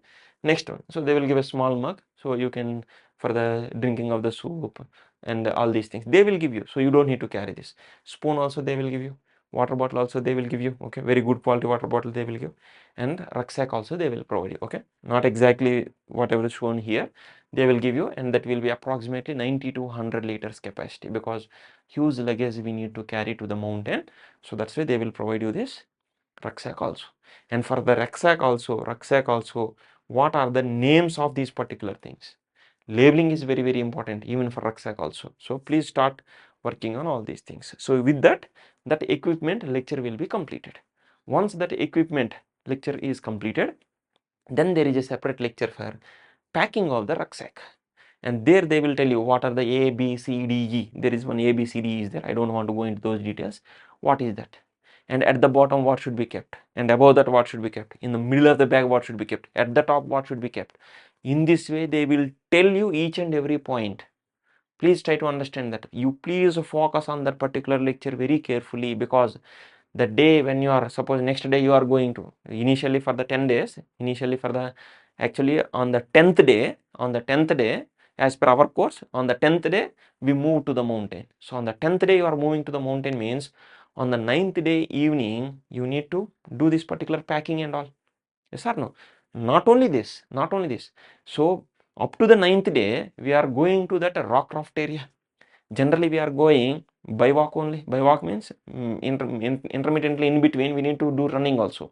So with our backpack, and they will tell you what to carry, and when you are having some load in that, then how to pack it. So that's why they are giving this lecture also on the first day itself. So how to pack the backpack, so everything they will tell you, okay. So listen that very carefully and note each and everything, okay. So these are the some things that they will tell you. And after that what they will do is reassign the hostel rooms as per the rope numbers. Why? Please remember, on the day 0, what is day 0? So the day on which you have arrived in the NIM, that means, so this is actually we are talking for day 1, right? So previous day, so you came to the hostel for the first time and randomly they have given the hostel rooms. But now on the day 1 they have distributed these trainees into various ropes, right? So now what they will do is they will try their best, to keep one rope in one particular room, so that entire rope will be there in one particular room. But please remember, some rooms are having 6 members capacity, some are having 8 members capacity, some are dormitories are there. So please remember, if the rope is having exactly 6 members, no problem. Suppose rope is having 7 members, then what happens? 6 members will be in one room and that one fellow will be in some other room, okay. In this way they will adjust, no problem, but they will try their best to make sure that, so majority of the members of one rope will be there in one row. So in this way they are trying their best. So please try to understand this particular one. So that's why so once they are allotting the new rooms, now according to these new room numbers, once again you need to shift your luggage. And once you are allotted that particular room, please remember, until you are moving to the mountain, until then that will be your room. Until then that will be your room. Please understand this, okay. So that's why it is your responsibility to keep that room clean, okay. Broom will be provided, and then even that room wiper is also there. Everything are there. So don't throw the dust, waste or something in the room. So there is a dustbin separately given to each and every room. And if you feel that you need to empty it, so in the corridor they are keeping one dustbin, so take this dust, and then you just throw in that dustbin and again bring it back and keep it in your room. So in this way, please maintain your room, and they will check your room also. That is also part of assessment. So I hope you can understand what I am saying. Okay. So these are some things that are related to this reassigning the hostel rooms. Clear. Next one is medical inspection and issue of equipment and shoes.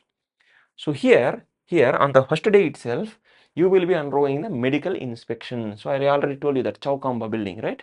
So in that there is a medical inspection. So they will give you the time. So they will, here generally what they will do is, so they will call all the people for the fall-in, and some people will go for the medical inspection, and remaining will go for getting the issue of equipment, and afterwards these will come for this and these will go to there. So in this way, in that evening session generally, so this it will take a little bit more time. Okay. And here I wanted to tell you something here, one by one. Observe carefully. Under the medical inspection, what actually they will observe here? Please remember, already you have submitted the medical certificate in the day 0 itself, right? You have submitted it, but still they will test they will check your blood pressure. Okay. Suppose you are having high BP, they will tell you that come again. Okay. So maybe in the same day evening or the next day, you need to go for the test once again until you are becoming normal. Every day you need to go there. Suppose they are saying that you have high BP and come again, and you did not go back. Please remember, until in their record they are writing that you are normal. If they have not written that you are normal, you will not be allowed to go to the mountain. Very clearly I am telling you. So that's why don't skip that. If they are saying that come again after 2 hours or maybe next day, so whenever you are having the time, you just go and then undergo the test. Okay. So that once you are becoming normal, no problem. Then so whenever you are going to the mountain, then they will allow you. So or else unnecessarily it will create a problem. And don't skip the lectures by saying that you are going to medical room. I already told about these things. Okay. So these are some things. So what actually they will test there? Blood pressure. Okay. So systolic by diastolic pressure. So these things they will record there. And next one, number of heartbeats per minute. So that also they will record, and also blood oxygen saturation level with the help of oximeter they will measure. These are the three things that they are doing under the medical inspection. I am very clearly telling you, these are the three things that they are actually testing there. Clear. And if you are perfect with these things, there is no problem. So you can proceed further, and even you can go to the mountain also. Is it clear? This is what actually they are doing under the medical inspection. Next one, under the issue of equipment. Please observe carefully here. Under the issue of equipment, so this is the list I am giving. So these are the things we got, and please remember, based on the batch timing also, we went in the October-November time. So I think based on the batch timing also, some things that are according to the season, some extra things may be issued. So in this way, there may be a slight variation in this particular list. So that I hope you can understand. But whatever we got, that list I am giving here. And here also, please observe carefully. Issue to each one individually. So suppose to me, whatever they have issued, these are the things they have issued individually. If something is lost from this particular thing, I need to pay the money. Please observe carefully. And apart from this individual, for a particular rope, for every rope wise also, they will give some common things. So these are common things that are issued to a particular rope.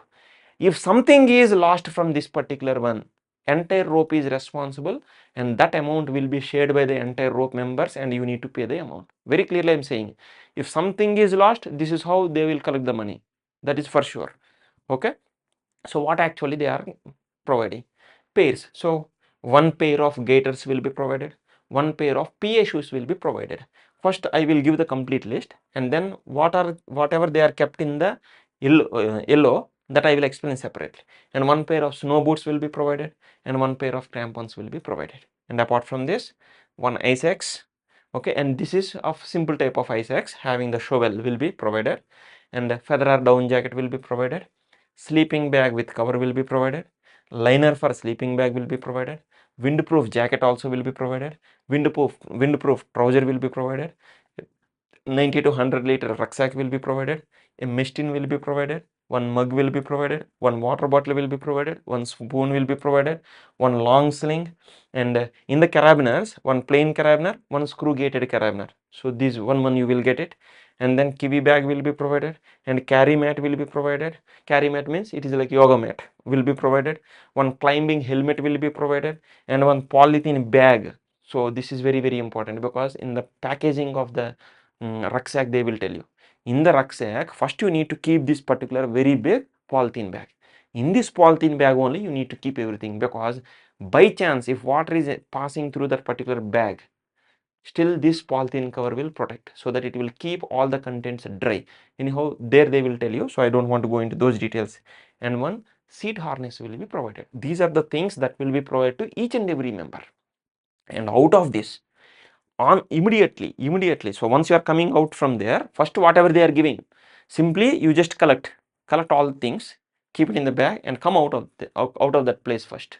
And once you are coming out of that particular place, so here, so and in the ground area, so here on this mat, so you need to keep all the items in this way for one entire rope. So like this for each and everyone, he's a rope senior, so I took photo of him, so I am displaying here. So in this way everyone will keep. For once one rope is ready, one instructor will come and they will have a list, and whether everyone got each and every item or not, they will check it. If you did not get anything, then they will ask you and you can get it. So that's why initially when they are issuing, at that time don't be very smart, huh? Simply you just take everything and come out and you just keep it here. Clear? And if something is missing, they will tell you, so that immediately you just go and collect it. No problem. Simply collect these things and keep it with you. And then and anyhow they are giving this common things also. This also they will make it, they will check it. So once all these things are ready, good. Now once again go back to this. What are the things that you need to immediately check it? Once all the things quantity wise they are ready, nice, no problem. Then there are some things that you need to check immediately. Now observe very carefully. First thing is PA shoes, Perry Allen shoes. I already told you, and these are having rubber sole at the bottom, and it is very, very plain, but still it will give the greatest grip on the rocks. Okay, and anyhow they will explain more on these things in the regular classes. So these PA shoes, suppose my foot size is 13, UK 13 is my foot size. Okay, generally it is suggested that take exactly of your foot size, or else half inch or 1 inch smaller. Okay, so my foot size is actually 13. So when I tried for 12, actually initially I took the 12, because you need little bit tight here. These shoes should be little bit tight, not too much tight, so that you will get some damage to the skin and all. It should not happen like that. It should be tight, so that you will get good grip when actually you are climbing on the rocks. So that's why these shoes should be little bit tight. There should not be any loose. At least it should be exact fitting or little bit tight. That's it.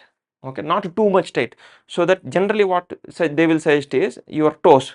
So in this video I cannot show you the toes, so that's why toes at least they should bend like this. Okay, but for me what happened is, actually my foot size is 13, but I took the 12, but these were bent like this. So from this side, so I got so much of pressure here, and even some loss of some abrasion also, skin abrasion also has happened for me. So that's why later on I have changed it to 13, but I face a little bit problem. That's what I'm saying, that please observe it. Take exactly of your same size, or half inch or 1 inch smaller than your size. Not, it should not be loose. It should not be loose. If it is loose, there is no use at all. So that's why this is one point that you need to remember. Remaining things, don't worry, you are having good time. Slowly later on also you can exchange it. Don't worry. And from this list, rucksack. Please check the rucksack, whether these straps are good or not. Okay, and whether zip is proper or not. Is there any damage to this or not? So can you use it or not? So there is a waist strip will be there. Is it proper or not? And these clips are good or not? So please check each and everything, because from the next day onwards, you need to keep the luggage in that, and you need to go to the Tekla training area for approximately 2 hours. It will be approximately 8 to 9 kilometer distance, and it is taking approximately 2 hours 15 minutes duration, and in between you are running also. Meanwhile, suppose when you are running or walking, suppose these straps are getting loose and they are coming out, and if there is a damage in that midway, no one will change this rucksack. So you need to check this immediately. All these things I am very clearly telling you, so that you should not face any problem in the course. Okay, and regarding the machine, for the machine generally there is no problem, but that handles are there, no, for the machine, that lunch box. So sometimes for me what happened is, so they have got some wear and tear, so great wear and tear has happened. So when I hold them, so it has broken there. So that's why, that also you please check it. Okay, immediately they will change it. This also you need to check it.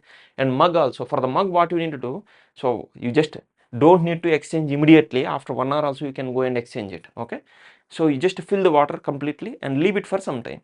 So you just test it whether is there any leakage or not, because in future the same mug you are carrying to the mountain also, and once you are going to the mountain you cannot change all these things. Okay, anyhow before going to the mountain also there is a chance of equipment exchange is there, but still I am saying, so anyhow for these 9 days also you are using here, so better test it. And water bottle also test it. So fill the water, cap, tighten the cap, and then keep it reverse also. So check for the leakage in the normal sideways leakages, and at the cap also is there any leakage or not, that also you need to test it. And also spoon also they will give. So anyhow for with respect to spoon generally there is no problem. And then there is a long sling. So long sling, so there is a rope, so approximately 2.5 to 3 meter long sling will be provided to you. And why I am talking with respect to long sling is, please remember with the help of long sling also you need to make some knots. Okay, you need to make some knots. And some of the long slings are little bit tight, so that they are not, say when you are bending them it's okay, but when you're actually making a knot, they are not giving that much strength to the knot because they are not bending very properly. So that's why my suggestion is, please check the long sling once again. Okay, if you don't know how to check it, you please ask your rope instructor, sir or madam, whoever it is, ask them, they will tell you is it okay or not. Or if they are saying that go and change it, then you can change it. Okay, this is one more thing that you need to immediately check it. Next one, carabiners, plain carabiners, screw gated carabiners. Okay, whether they are working properly or not, you just test it. And next one, they will give a small kiwi bag. Okay, and that kiwi bag is actually, it should be hanged to your one of your shoulder straps, so that suppose you while you are going, while you are walking somewhere, so anyhow they are giving some dry ration, or else you are also purchasing some eatables and you are carrying with them. Suppose you are eating some protein bar or some wafers or some chocolates, so that cover will be there, right? Wrapper will be there, and you should not throw it anywhere randomly. You should not throw it, keep it in that kiwi bag. That kiwi bag will be provided for that purpose only. Some people are keeping this kiwi bag in the main rucksack, then what is the use?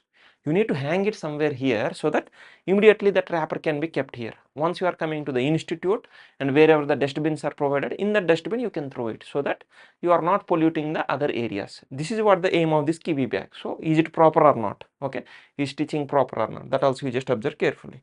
Next one, carry mount. No, you don't need to worry about. Climbing helmet is very important. For that climbing helmet, there will be some adjustments are there. So whether they are working properly or not, that you need to observe. And then there is a strap here with a buckle clip. And is that clip proper or not? So these things also you need to check it. If there is any damage here, it is not holding properly, and when you are keeping your head like this and helmet is falling down, then there is no use. So that's why you need to check for all these things. Okay, and then seat harness, whether it is a proper or not. Okay, and sometimes what happens is, even though you are making it completely tight, for some people what happens is the waist may be little bit smaller.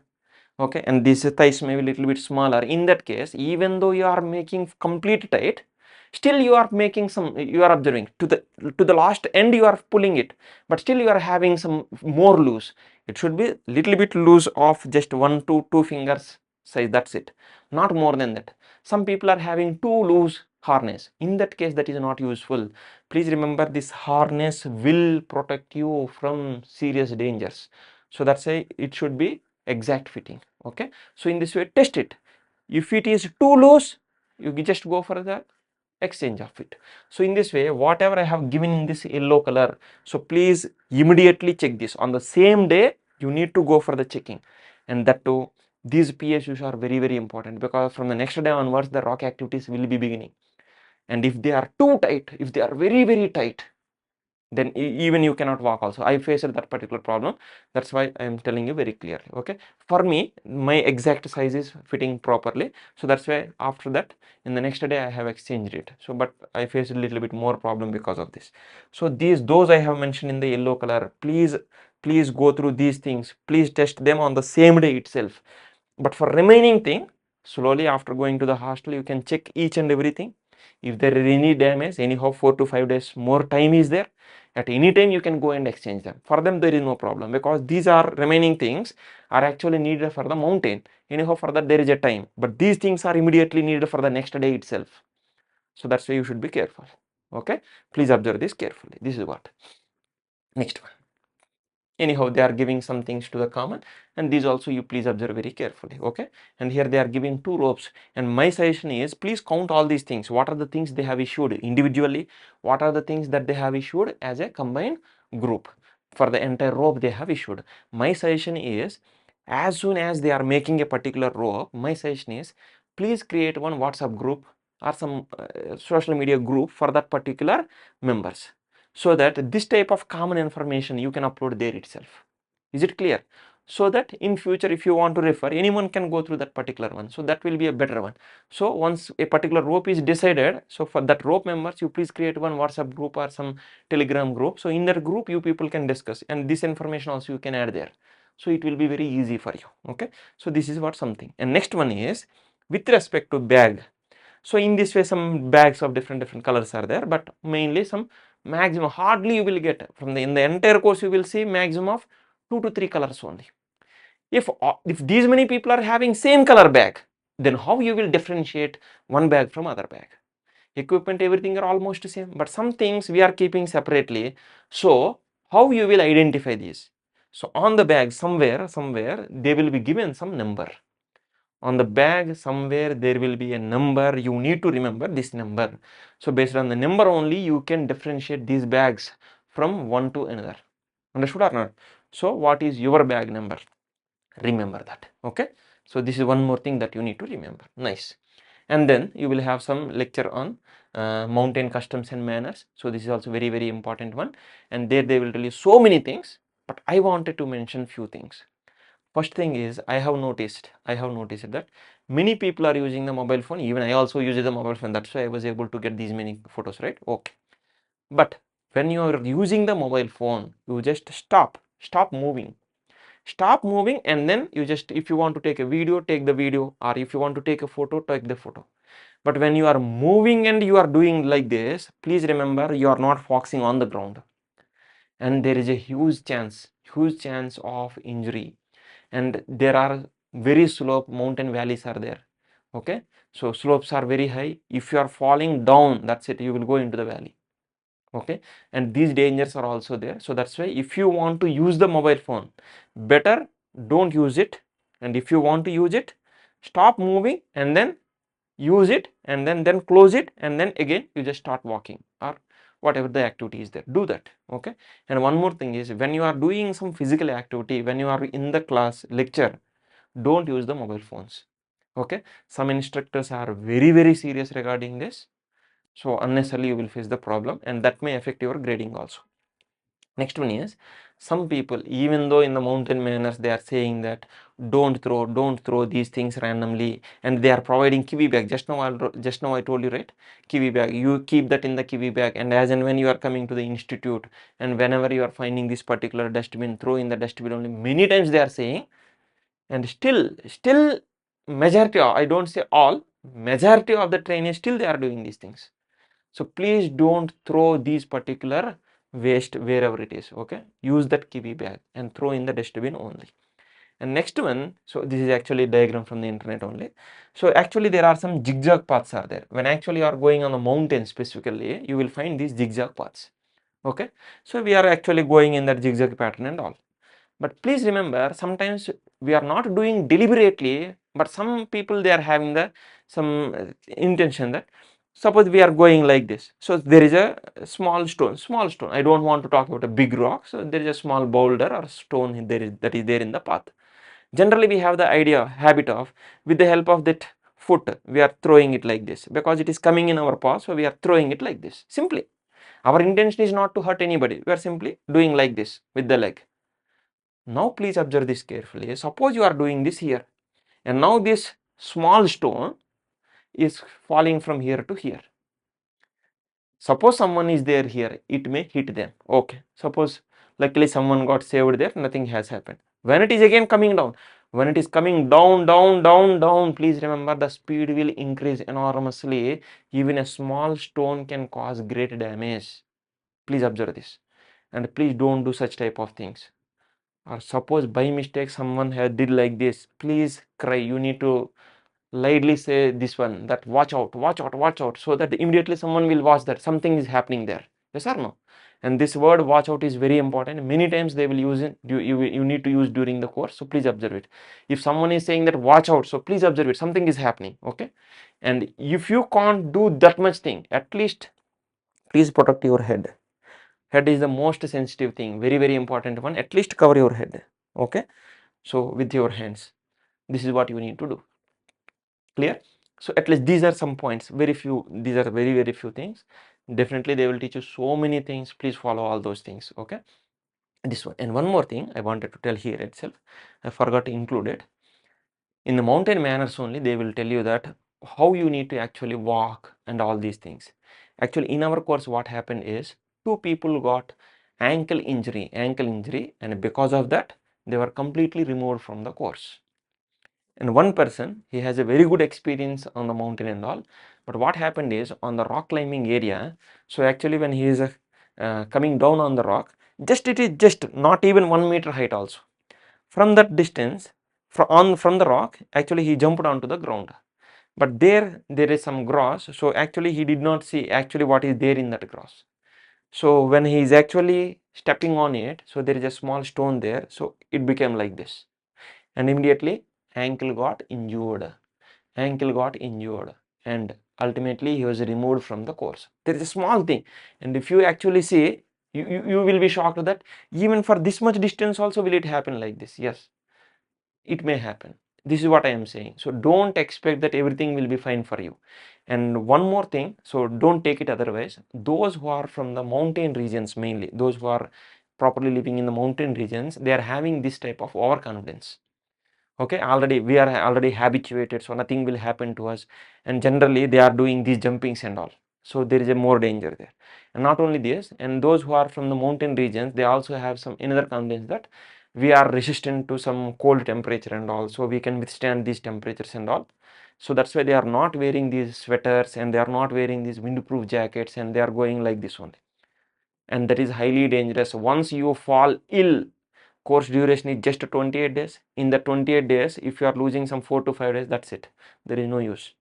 So that's why don't do such type of things. Be careful, be careful with the weather. Okay, don't play anything with the nature. Okay, anything can happen at any time, so please keep that in mind, and accordingly you just behave. Okay, this is one thing. And another person who successfully completed that rock climbing activity, and on the first day when we are going to the Tela camp on the mountain, he got the ankle injury, so he was also sent back. So that's why please remember, anything can happen at any time, so please think about the worst and please try to be careful. So generally what happens is, when there is a major danger, so definitely we will be careful. Whenever we feel that nothing will happen, then only there is a great chance that something will happen. Okay, so that's why don't ever think like that. Everything take, and you please predict some problem from each and everything, so that you will be more cautious. Okay, this is one thing. Okay, and okay, another point is there, that separately I will talk when we are actually talking about the games and all. At that time I will talk. Next one is regarding the hostel mess. So this is what about the, so with this actually the first day we have successfully completed the information, and from the second day onwards I will not give this much of information, because majority of the content we have covered here. Okay, so hostel mess, so it is a very nice mess, and here I have some small suggestion. Please go in a line. When you are going for this particular one, go in a line. The worst thing that I have noticed is, suppose already I am here in the line, and there are many people behind me and some people are there in front of me, and my friend will come and he will start talking with me and he will come in between. Do you think that those who are standing behind are the useless fellows? Or please don't do these things. These are some things that will give some bad intention or some bad representation on us. Okay, don't do these such things. There is a line, it will not take much time. Within 10 minutes everyone will get a chance to get the food. Okay, just 10 minutes, stand in a line. So please follow the queue, don't do such type of things. This is one thing. And when actually after collecting, so you need to go here, and anyhow they will say that be quiet, but anyhow we can never stop, we can never close our mouth, so while we are eating, so anyhow this will be happening, but please don't make much noise, because all these are some stainless steel items, so there is a huge chance that there is a chance of some making noise and all, so don't do that particular one. Okay, and after this, whenever you are in the campus, in the NIM campus, you don't need to carry your machine. You don't need to carry your machine. Even the machine is provided, you don't need to carry the machine. So in that mess, so plates will be provided, spoon will be provided, and even the tumblers, means glasses also will be provided. Everything will be provided. So you don't need to carry your machine there. Directly go there. And once it is done, don't leave them on the table. So there are some separate dustbins are there. So plates you need to kept in one, and spoons you need to kept in one, and these tumblers are the glasses you need to keep in one. So in this way, for each and everything properly they have kept each and everything. So at those locations you just drop there, and then directly go there and wash your hands, and even there also that hand wash is also provided. Nicely wash it. That's it. Done. And then you can leave. So please maintain these things very properly. Okay, so don't spoil it, and don't create any garbage there, and don't make any nuisance there. Simply go and get it. Okay, and already I told you about that vegetarian, vegetarian and non-vegetarian, right? So accordingly you will get all these things clear, but don't expect non-vegetarian on every day, but on an average if you see, almost for every alternative day definitely you will get the non-vegetarian. Okay, so don't worry. So these are some things that you need to maintain at the hostel mess. Okay, clear. And you need to go in the line, so it will be like a buffet type, so they will serve you in that plate, so that you are coming back again. Okay, this is what. Okay, and actually we are going to the day 2, but before going to the day 2 I want to tell about this particular one.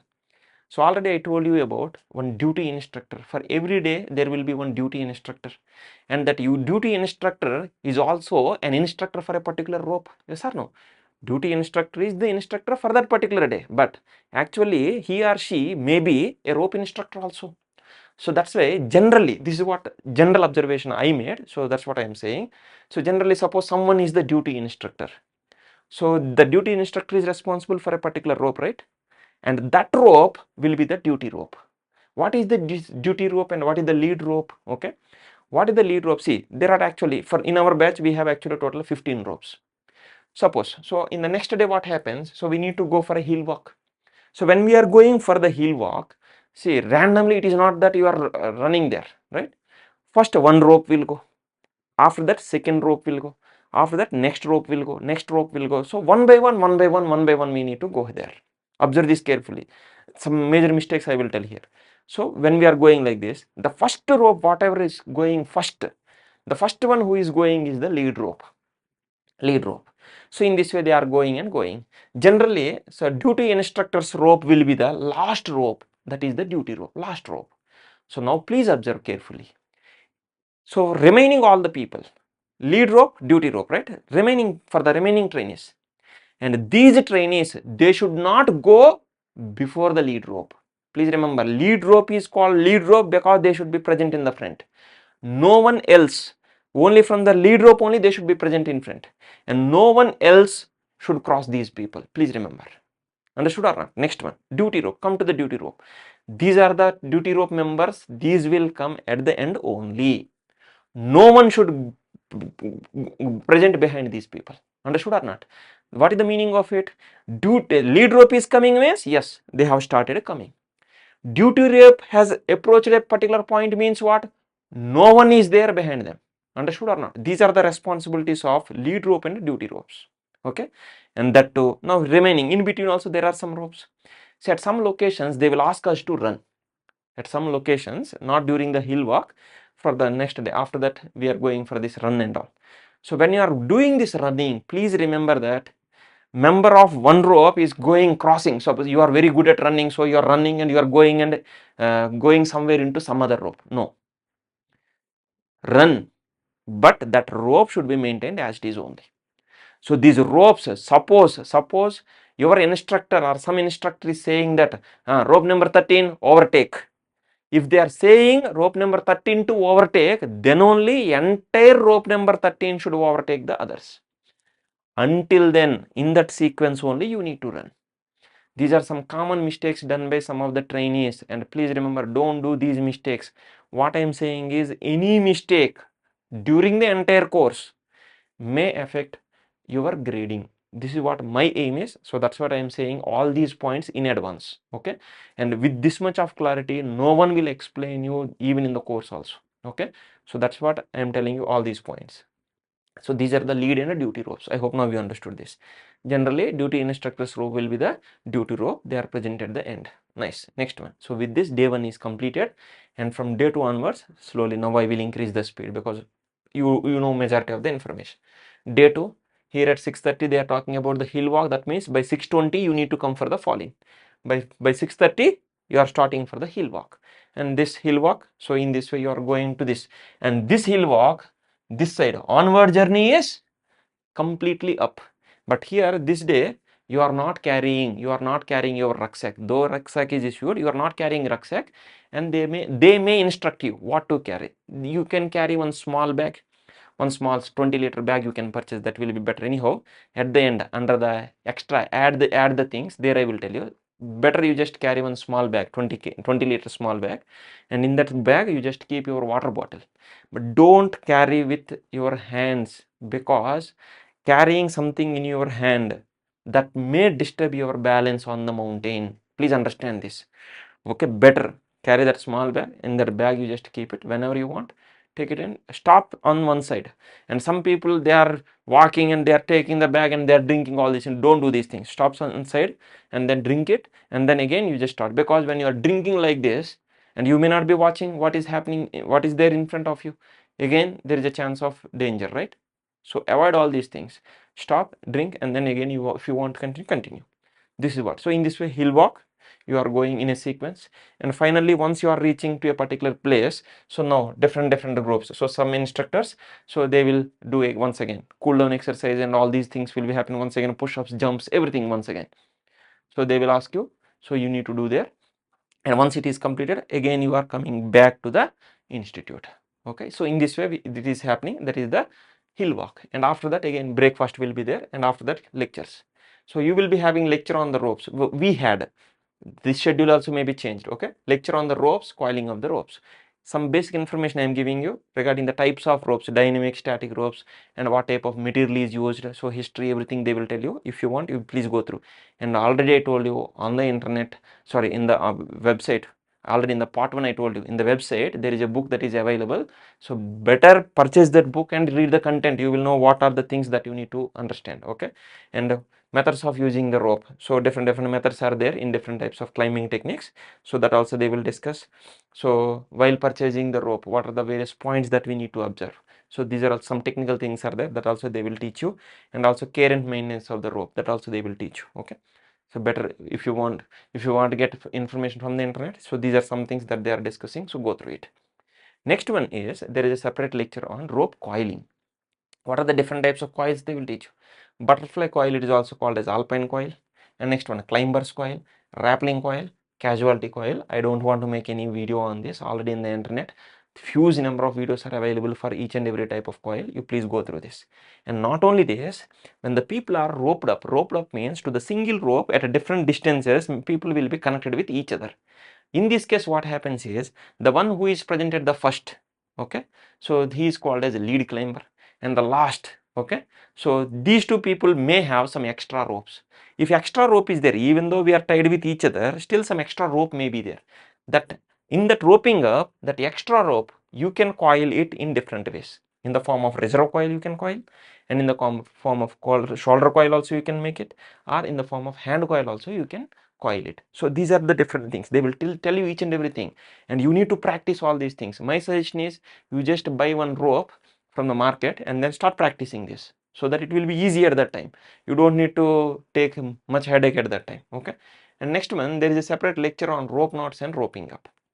Okay, and here first they will teach you about this. Roping up means what? They are tied with each other, right? So they will tell you, so what are the different types of knots that are used in the roping up.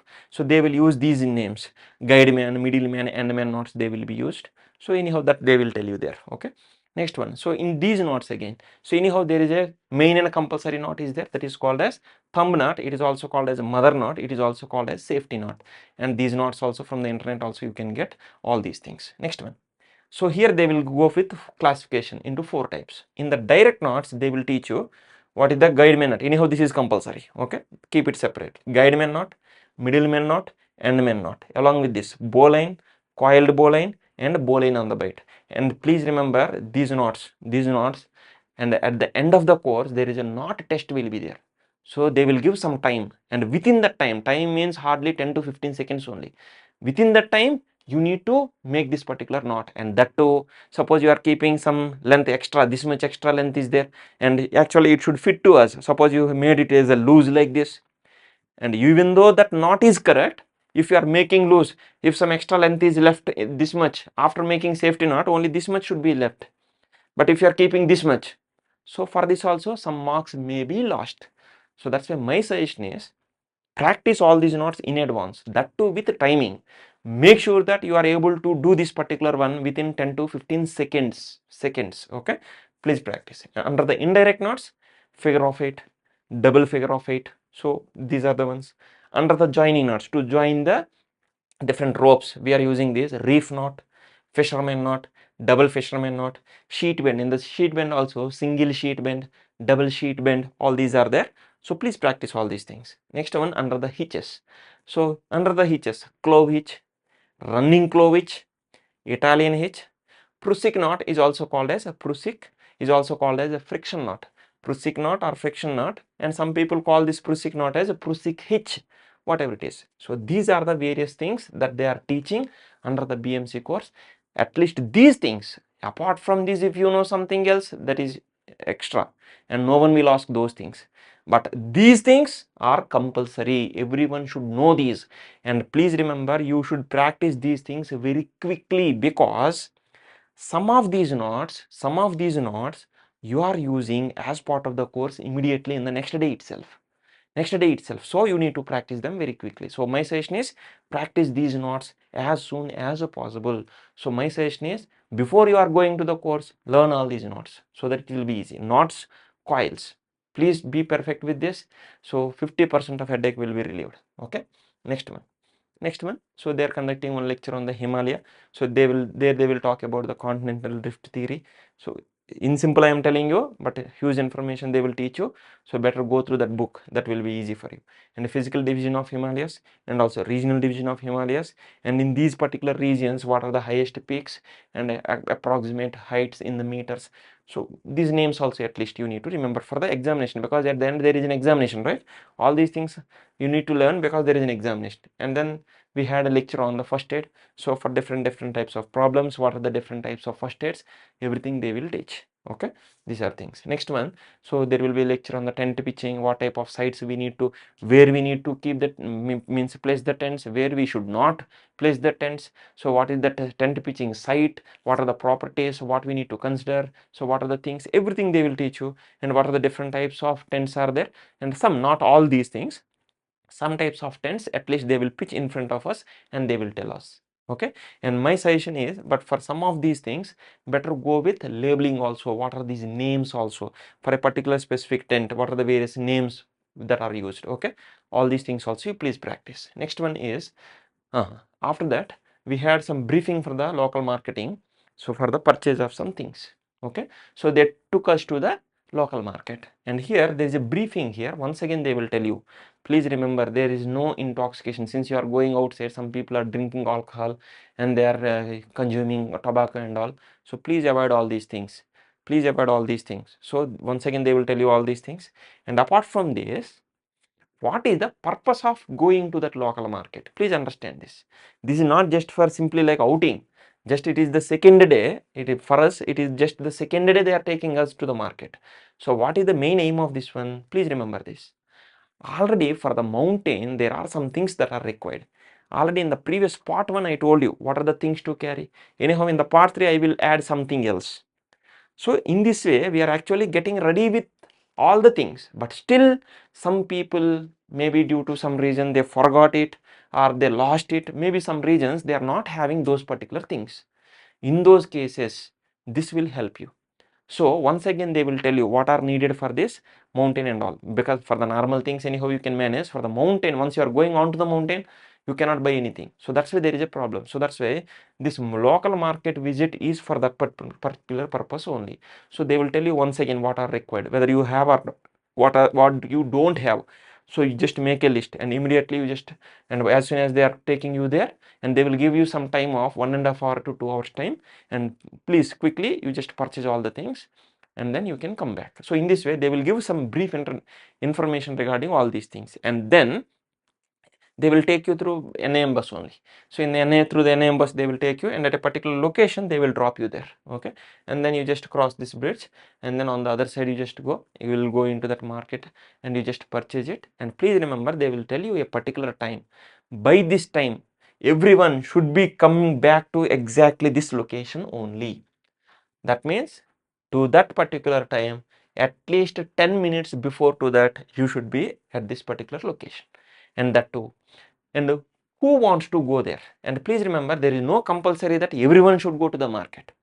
Suppose you have all the things with you, then you don't need to go there. Understood or not? Suppose I want to purchase some woolen cap, suppose. Then I need to go there. Okay. Suppose if you want to say it to your friend who can easily bring it, so you can also tell them, so that you don't need to go there. Suppose you are going there. Now please remember, when you are starting from the NIM, and once the bus is about to start, and they will take the head count, and please remember, so actually NIM is having 2 buses as on today, as on date, and these buses, and please remember one more thing you need to notice is, what is the bus number? You need to remember that, because the bus in which you are going to the market, in the same bus you need to come back. Please understand this. So in this way, in this bus, in this particular so and so bus, so how many members are present? How many are going to the market? Suppose there are total 35 members, they are going, suppose, in this bus having so and so number, and all the 35 should be present at this location at least 10 minutes before that particular time, and all these 35 only should go into this. Suppose another members are sitting in another bus, you need to go into that bus only. Please remember these things. This will simplify our time there. It will save so much of time there. Someone is coming in this one and he is going there, and since their friend is there, he is going along with them. Don't do these things. Okay, so this is one more thing that you need to do. And one more very important point I wanted to tell you is, some people what they are doing is, anyhow this market is not too far from NIM, and what they are doing, when they are going to the market, they are going through this bus, by the bus they are going, and when they are coming back without informing to anyone, directly they are coming by walk to the NIM. And actually when they are about to start these buses, when they are making the head counting, some people are missing. This will create a problem. So please remember, if you are going by bus, you need to come by bus only. That's it. Even though your marketing is completed, you need to wait until that particular time. Don't make any problems, because these things happened in our course. Very clearly they said that for the first time we are excusing if the same thing happens, because once again they will take you to the market. Okay, if the same thing happens, you will not be awarded any certificate, and immediately you will be sent out of the course. These are some points. So don't do these mistakes. Okay, please remember this particular point. This is one thing that we need to remember. Okay, and please remember, these mistakes also may affect your grading. Clear? Okay, with that, day 2 is also completed. Now we are going with the day 3, and here we are first one, trek to Tekla, 6:30 starting. That means 6:20 is the fall in. And then please remember, when we are going to the Tekla, so we need to go with our rucksack. So in that rucksack, what are the things to be carried? Definitely they will tell you, keep all the things. Please remember, this is the practice for us. So in this way, whenever we are going to the Tekla, most of the time we are going by walk only. By walk only we are going, so this will give some endurance. It will be like an endurance test for us. It will give strength for us, so that this will be useful for us in future when we are going for the mountain. So please remember this, everyone should carry that specified list of things, and you need to carry the things with the rucksack. With the rucksack you should come for the falling, and in the falling also you should wear it, and you need to stand it. Some people are keeping their side. No, you need to wear it, and then you need to stand in the fall in. So please observe these things, okay, in this way. And once they are starting, it is by walk only. By walk only we are going through this, and when we are going through this, we are passing by all these things. And please remember, generally at a particular location, they will give you after almost 1 hour walking. So actually the distance from NIM to Tekla training area is approximately 8 to 9 kilometers. Okay, it is almost plain only. At the last you are getting little bit steep high. It's okay, manageable, no problem. So, and here the thing we need to remember is almost after 1 hour, you will get one rest point, and at that rest point only you need to stop. This is another point. You cannot stop wherever you want. Wherever they are giving the rest, at that point only you need to stop. Until then you need to push yourself. Okay, and at that location you can have a rest, and approximately for 10 to 15 minutes they will give you the rest. You can drink water, and whatever the dry ration they have provided you, or else whatever the things that you are carrying with you, if you want to eat, you can eat. And once again from there you are starting, and finally you are reaching the Tekla. This is the NIM rock climbing area. Okay, this is where you are reaching. And from here also again, this is up to here, it is one thing, and from here to that particular training area, this is the training area. So this will be little bit difficult, not too difficult, little bit difficult, because already we got exhausted, we are carrying luggage and all, so little bit difficult. It's okay, you can push yourself. And this is what that training area is. You are reaching here, and once you are reaching here, so again there will be a cool down exercise. After that, breakfast will be provided here itself. That's why mist tin, mug, spoon, all these things are very important. Water bottle and all. Okay, and then toilet facility is there. Okay, in the NIM campus, anyhow, attached bathrooms, toilet facility, hot water, everything are there. But here there is no hot water. Okay, so here whatever is the regular water is there, that will be provided here. Okay, for drinking purpose, for the toilet facility I am saying normal water will be provided, and standard regular toilet facility is there. So you don't need to worry about the toilet facility here. So it is normal and very good. With respect to drinking water, so hot water they will provide, they will boil and they will give you. So hot water will be provided. You can fill it in the water bottles and you can drink it. Okay, and breakfast will be provided here itself. Clear? Nice. And then suppose lunch is also as per the schedule. If lunchtime, if you are there here for lunchtime also, then lunch also will be provided here itself. Okay, and after that you will be having some classes, theory classes, practical classes, like that they will be there. Okay, so these are the things. So rock craft training, entire rock craft training will be done in this Tekla training area only. Okay, and it is having the elevation of approximately 4,690 feet. Okay, so NIM is at 4,300 feet. Okay, nice. And here, so this is the actually for the kitchen area and all, and there are some area for keeping the bags. And here also, when you are keeping the bag, there is a small room means it is not completely closed, so it will be having some iron grills and all, so that it can be protected from the monkeys and all. There are some monkeys also there, they are there. Okay, so when you are keeping the bags, don't randomly throw the bags there.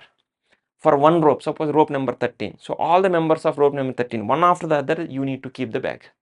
So in this way, rope wise only you please keep them, so that it will be very easy for you people to locate them, because there are almost all the bags are having the same type of colors. Again it will be a problem. So entire rope at one location you please keep, like that only you need to keep the bags. Okay, and then so on this day we had so lecture demo. First they will give the information, and then those instructors they will tell, first they will do the activity, so that will be the demo. So we are watching this. So lecture and demo we are having on principles of the rock climbing, bouldering, what are the various holds, chimney climbing, all things. If you want more information, go through that book. That's what I am saying, that better purchase that book. It will be very easy. Okay, you know, you will be knowing all these things. Okay, so that you also can start practicing some of these if possible. Okay, and then it will be followed by the practice. So that will be happening here. So here they will teach you about what are the various types of rock climbings, principles of rock climbing, types of the holds, techniques of the climbing, all the things they will tell you. First they will do, and then under the practice session we need to do all these things one by one, one by one. And please remember, all these things rope wise they will conduct. So for every rope there will be an instructor, so they will be start assessing us. Understood or not? They will be start how exactly we are doing the activity, everything they will do. Okay, so this is what their job is, right? So that's what they are doing. And then we had a lecture and demo on anchoring, belaying, rappelling, abseiling. So in this also, what are the various types, what are the techniques, what are the different types of with respect to the anchoring, what are the bases, types of the bases and all, regarding the belaying, what are the principles, methods, what regarding that rappelling also, what are the principles and what are the types. In this way, different things. First they will teach you, and then they will also do all these activities, and later on we need to do the activities. So in this way, lecture demo will be there, and then separately on different days, many days we are going to that particular area. So slowly we are doing all these practical activities. Regarding this, you please go through that Instagram, NIM_India. Okay, Instagram, you please go through that.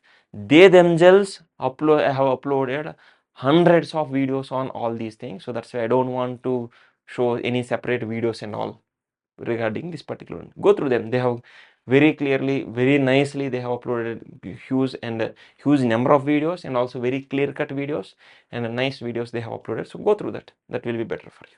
And finally, once it is done, so in the evening we are coming back to the NIM. And once we are coming back to the NIM, we had a lecture on the weather. Okay, there are also different types of things they have discussed.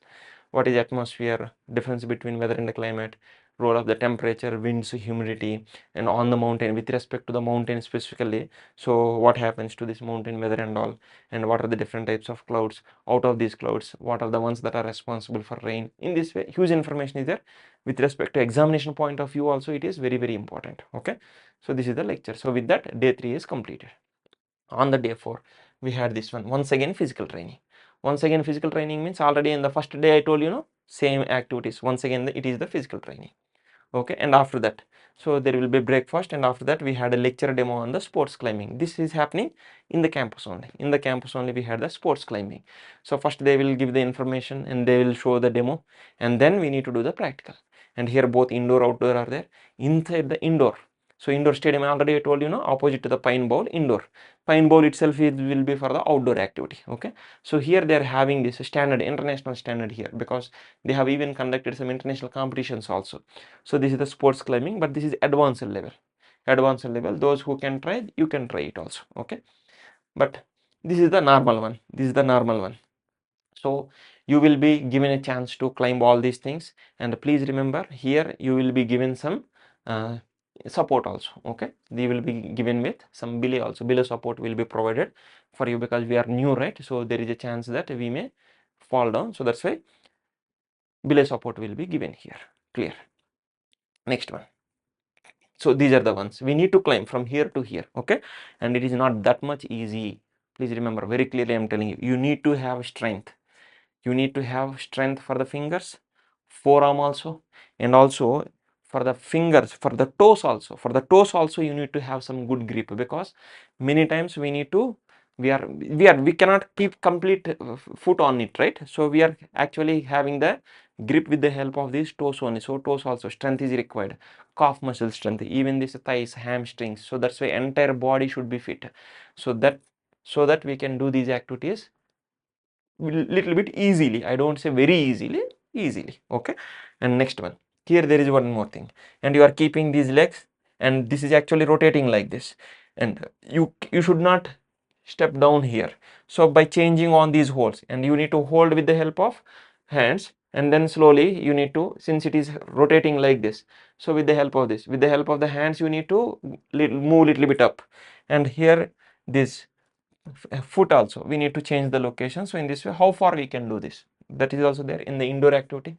And here also, so you need to hold like this. First thing is, you need to hold and hang, and when you are in the hanging position, then you need to move up, try to reach up to this. Okay, there is no compulsory that everyone should come up to here, but try your best. If you can do up to this, yes, that may be useful for better grading. That's it. Okay, and after this, if you can try these also. Those who are having that particular strength and all, you please try these also. So in this way, different things can be done with this, and definitely there will be one instructor at every one of this, and they will observe how far you are able to do it. Okay, they will not force you, but they will tell that try it. Okay, you can try it. Okay, next one, apart from this, for the bouldering and all, so here also there is one climbing is there. So with the belay support, you can climb this one also. Okay, and these are for the bouldering. For this particular bouldering, there is no rope support. Belay will not be there. There will be one spotter will be there. One of your rope members will be acting as a spotter. Okay, so you need to climb. from here to here. So when you are looking like this, they are appearing little bit easy, but that is not that much easy. I am directly telling you, it is not that much easy. So you please develop some strength. Sometimes what happens is, with a small grip of this, you need to pull yourself, or else with the small grip itself, you need to hang. And with a small grip, with the help of the toe somewhere, you need to hold your entire body weight. So these are some things. So that's why please have at least, even though if you are getting a chance to do such type of things, better, or else at least build up the body strength. At least you can try these things. Okay, for majority of these bouldering I have completed all these things, and for these also, for the at least to some extent I tried. I directly am telling you. And this one also for some time I have tried it, and this one also, to up to this particular one I have climbed it. And in this way, these are all for indoor. Okay, and for the outdoor also, to the maximum possible extent, I also gone here. So majority, 30 to 40% of the members, they have completed all the things also. So in this way, you just try your best. That's what I am saying, try your best. Okay, so in this way, so on the sports climbing, so this will be conducted within the NIM campus only, but do this one. But that day you may get more pain here in this forearms and all. So that's why accordingly you please practice in advance. Okay, this is what. And then there is a separate session for exchange of equipment and also for crampon fitting. And anyhow, those which were mentioned in the yellow color, already I told you that they are very important. On that day itself you need to make sure. And now you will get a chance for all these things. Any of these you can exchange, no problem. If there is any problem with any of this, you can go for the exchange. But before to that, you please confirm with your rope instructor. So is it okay or not? Whether is it needed to exchange or not. So in this way, observe each and everything. Okay, so open that sleeping bag, and is that padding and everything are proper or not. So observe all these things. Okay, next month there is a lecture on the map reading. So I don't want to discuss more on this, but this is most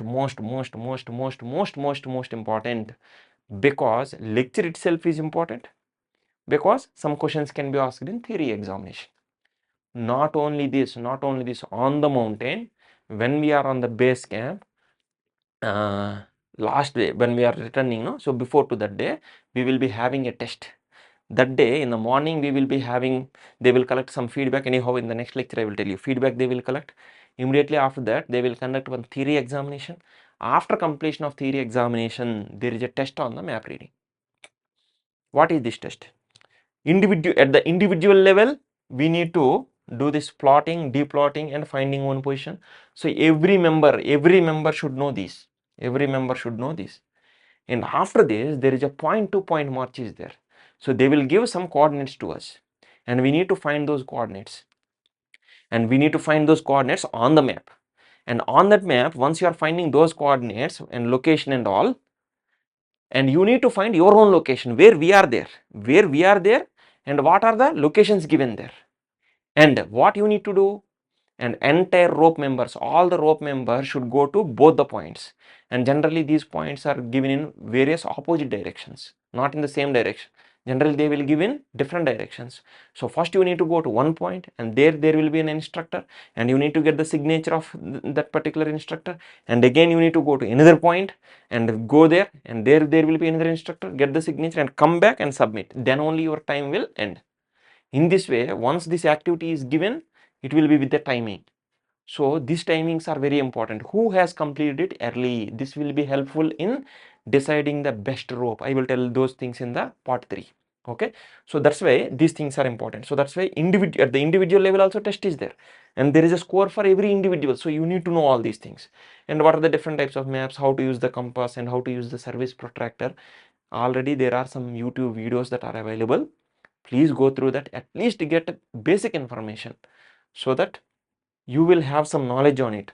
How to identify, how to write these, how many degrees, how many minutes, how many seconds north, how many degrees, how many minutes, how many seconds east, how to do this. Okay, what is plotting, what is deplotting, and how to do finding the own position. So all these things you need to do it very properly. Okay, so in this way, this map pointing and map reading is map pointing, map reading is very important, very important.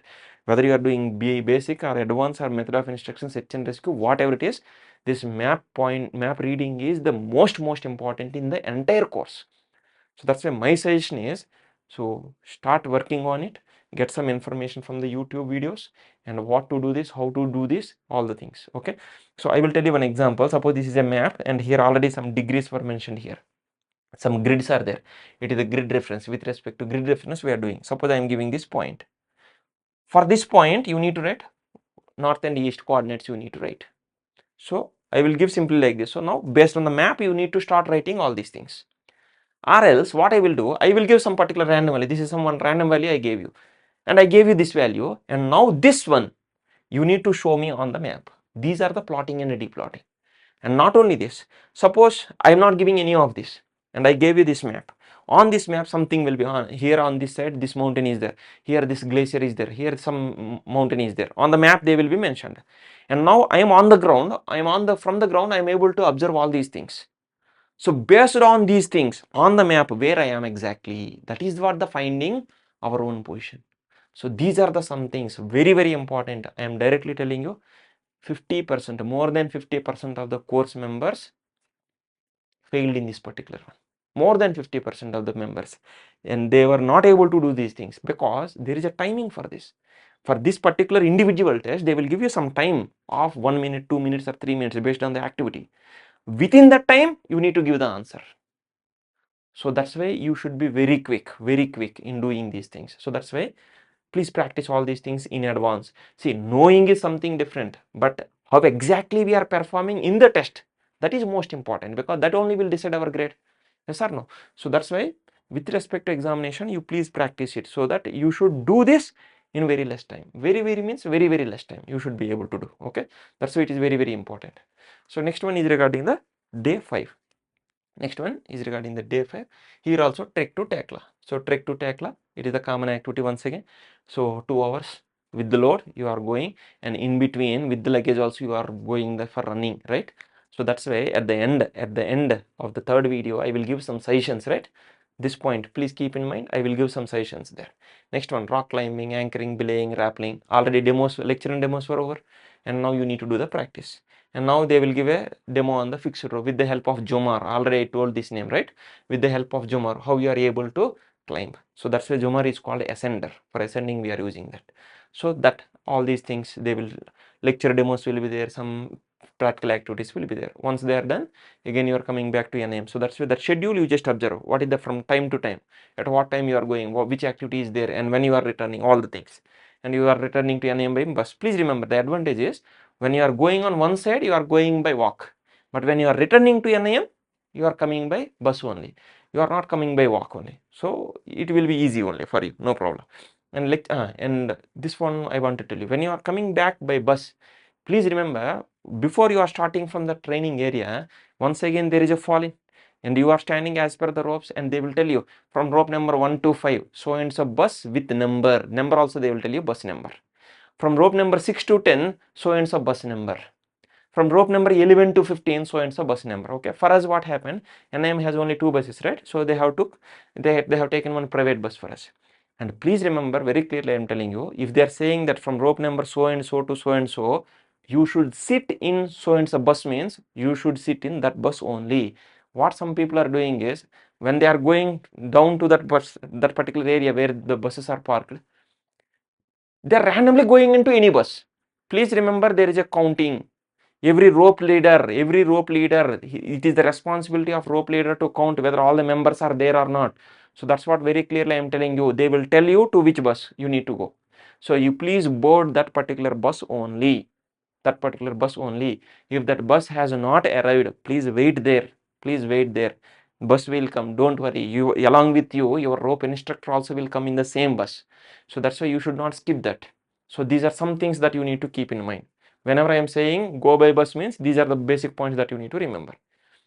And next one is a lecture on acclimatization. So once you are coming to NIM, so later on we had a lecture on the acclimatization. So there they have given. and there is a training film also. So in this training films, generally what they will do is, so NIM has made some videos with respect to rock craft, ice craft, and then snow craft and all these things. Okay, so with respect to rock craft training films, they will show in the NIM campus. With respect to snow and ice craft, they will show the films on the mountain. Okay, they are there.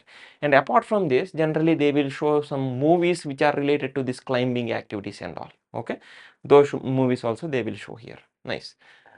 Next one is with respect to the day 6. So here also. So here in the day 6, actually there is a small change in the schedule for us, because when we had that particular course at the same time from the Himachal Pradesh state, so state disaster relief force, those people also came. So at the time what they thought is for both of them combinedly they will show some activities. That's why they have changed it. But what I am doing is later on they have shown to us, but as per this schedule only I am telling you all these things. Okay, and here there is a demo of hypothermia, right? For that demo of hypothermia, by bus we are going to a river bank. Okay, and they will tell you, because after the completion of that hypothermia you need to go to Tekla training area. So that's why they will tell you, so in that rucksack what are the things you need to carry. So accordingly just carry, but by bus you are going to that particular location. So it is in the Bhagirathi river. So here there are two volunteers from our course. So these are also our trainees only, our course members only.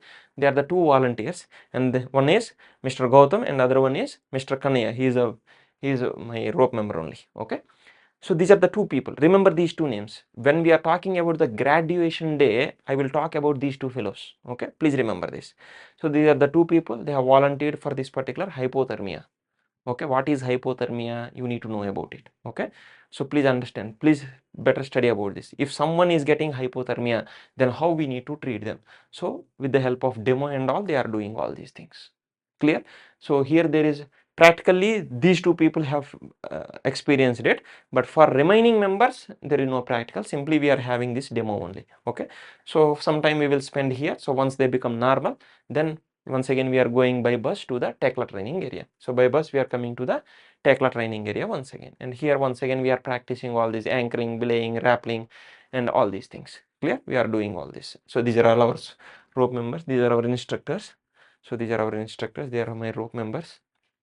So it is me and our rope instructor, my rope member, and these are all our rope members. Some photos I am showing, that's it. Okay, but actual videos I am not showing, so you can get better high quality videos from NIM Instagram site itself. Okay, go through that and better follow that one also. Next one. And then there itself in that training area itself, we had a lecture on rock terminology. There is a huge names are there. Please remember, better purchase the book and go through the names, because randomly these instructors what they will do is, so whenever we are there, anyhow for the entire course they are with us only, right? Randomly they will ask some names to us. So what is this particular one? And they will show something to us, and on the mountain they will show something to us, or on the rock they will show something to us, and what is the name of this particular one, what do you call it as, like this they will ask. So that's why you need to know this terminology, you need to understand the names also, and where exactly you are using all these things. So that's what my suggestion is, because there is a big list is there. It is not that much easy to remember all the names during the course itself. This you can remember, but you need to do more and more practice. That's why better start learn all these names in advance. And then finally we are returning to the NIM by bus, and in the evening, so we are having, there is a session called games or library. Please remember, since in the session it is games is there, you are directly going, no, they will tell you, if they say that now you can go and play the games. Games means that volleyball will be there. Okay, so volleyball match you can play, but they will tell you, if they tell then only go and play, or else default will be library, or else simply sit in the hostel room. That's it. Okay, over. And then we had a lecture on camp hygiene and sanitization. So this lecture also we have completed. And then on the day 7, so this is the schedule. This is the schedule, and once again we are going to the Tekla, trek to Tekla. By walk only we are going, and then there we have practiced this long pitching, and then we had a rope knot practice also, and by evening we have returned to the NIM. And then in the evening we had a lecture on cold injuries. What are the different types of cold injuries? So medical officer will give a lecture on all these things. And then once again we had a training film. Clear? And then on the day 8 preparation for mountain stream crossing. So preparation means it is not much thing. In the previous day only they will tell you, in the evening they will tell you that since in the next day you are going for crossing the river, So river, you need to cross the river. So at that time, so what are the different ways of crossing the river? They will teach you. First they will show they will give lecture and a demo, and then we need to do those. And when we are doing those things, we are going into that river water, and you need to cross across this. Yes or no? So that's why whatever the pair of clothes you are wearing, so they will become wet. So the most important thing that you need to remember is you need to carry some extra pair of clothes and a towel, all these things. You need to carry this is compulsory. Some students, they forgot to bring this, so again it will be a problem. So when you are coming for the fall in, in the morning, at that time itself you need to bring this. And which bag you need to carry? Is it a small 20-liter bag or rucksack? Which one you need to carry? They will tell you. And one point I am telling you, if they have not mentioned anything means, the default condition is bring the rucksack. If they have not mentioned anything means you just bring, simply they are saying that bring only these things, and they did not say whether to bring in a rucksack or in a small bag. Please remember, if they have not mentioned anything means the default condition will be bring in a rucksack. And if they are saying that, so you can bring it in a for that sleeping bag, there is a small cover, right? You can bring in a small you can bring these small items in that sleeping bag. If you sleeping bag cover, if they are saying, remove the sleeping bag and in that cover you can bring it. Or else if they are saying that if you are having any small 20-liter bags, small bags, you can bring in that one. If they are saying you can bring in that. If they are not saying anything means you need to bring in the rucksack. This is the default condition, okay? Because many people faced this particular problem there. So I am telling you in advance. And then by bus only we are moving to the river bank. And at the river bank, so there they will give some lectures, demo, and then we need to practice. So this mountain streaming. So please remember, there they will tell you what are the different ways. Okay, what are the different ways through which. So these two are my photos and these are with respect to the instructors. Okay, so they will tell you, so what are the different ways through which we can actually cross the river. So in this way, so there will be a lecture first that instructors they will do on their own. So that's why it will be a demo for us.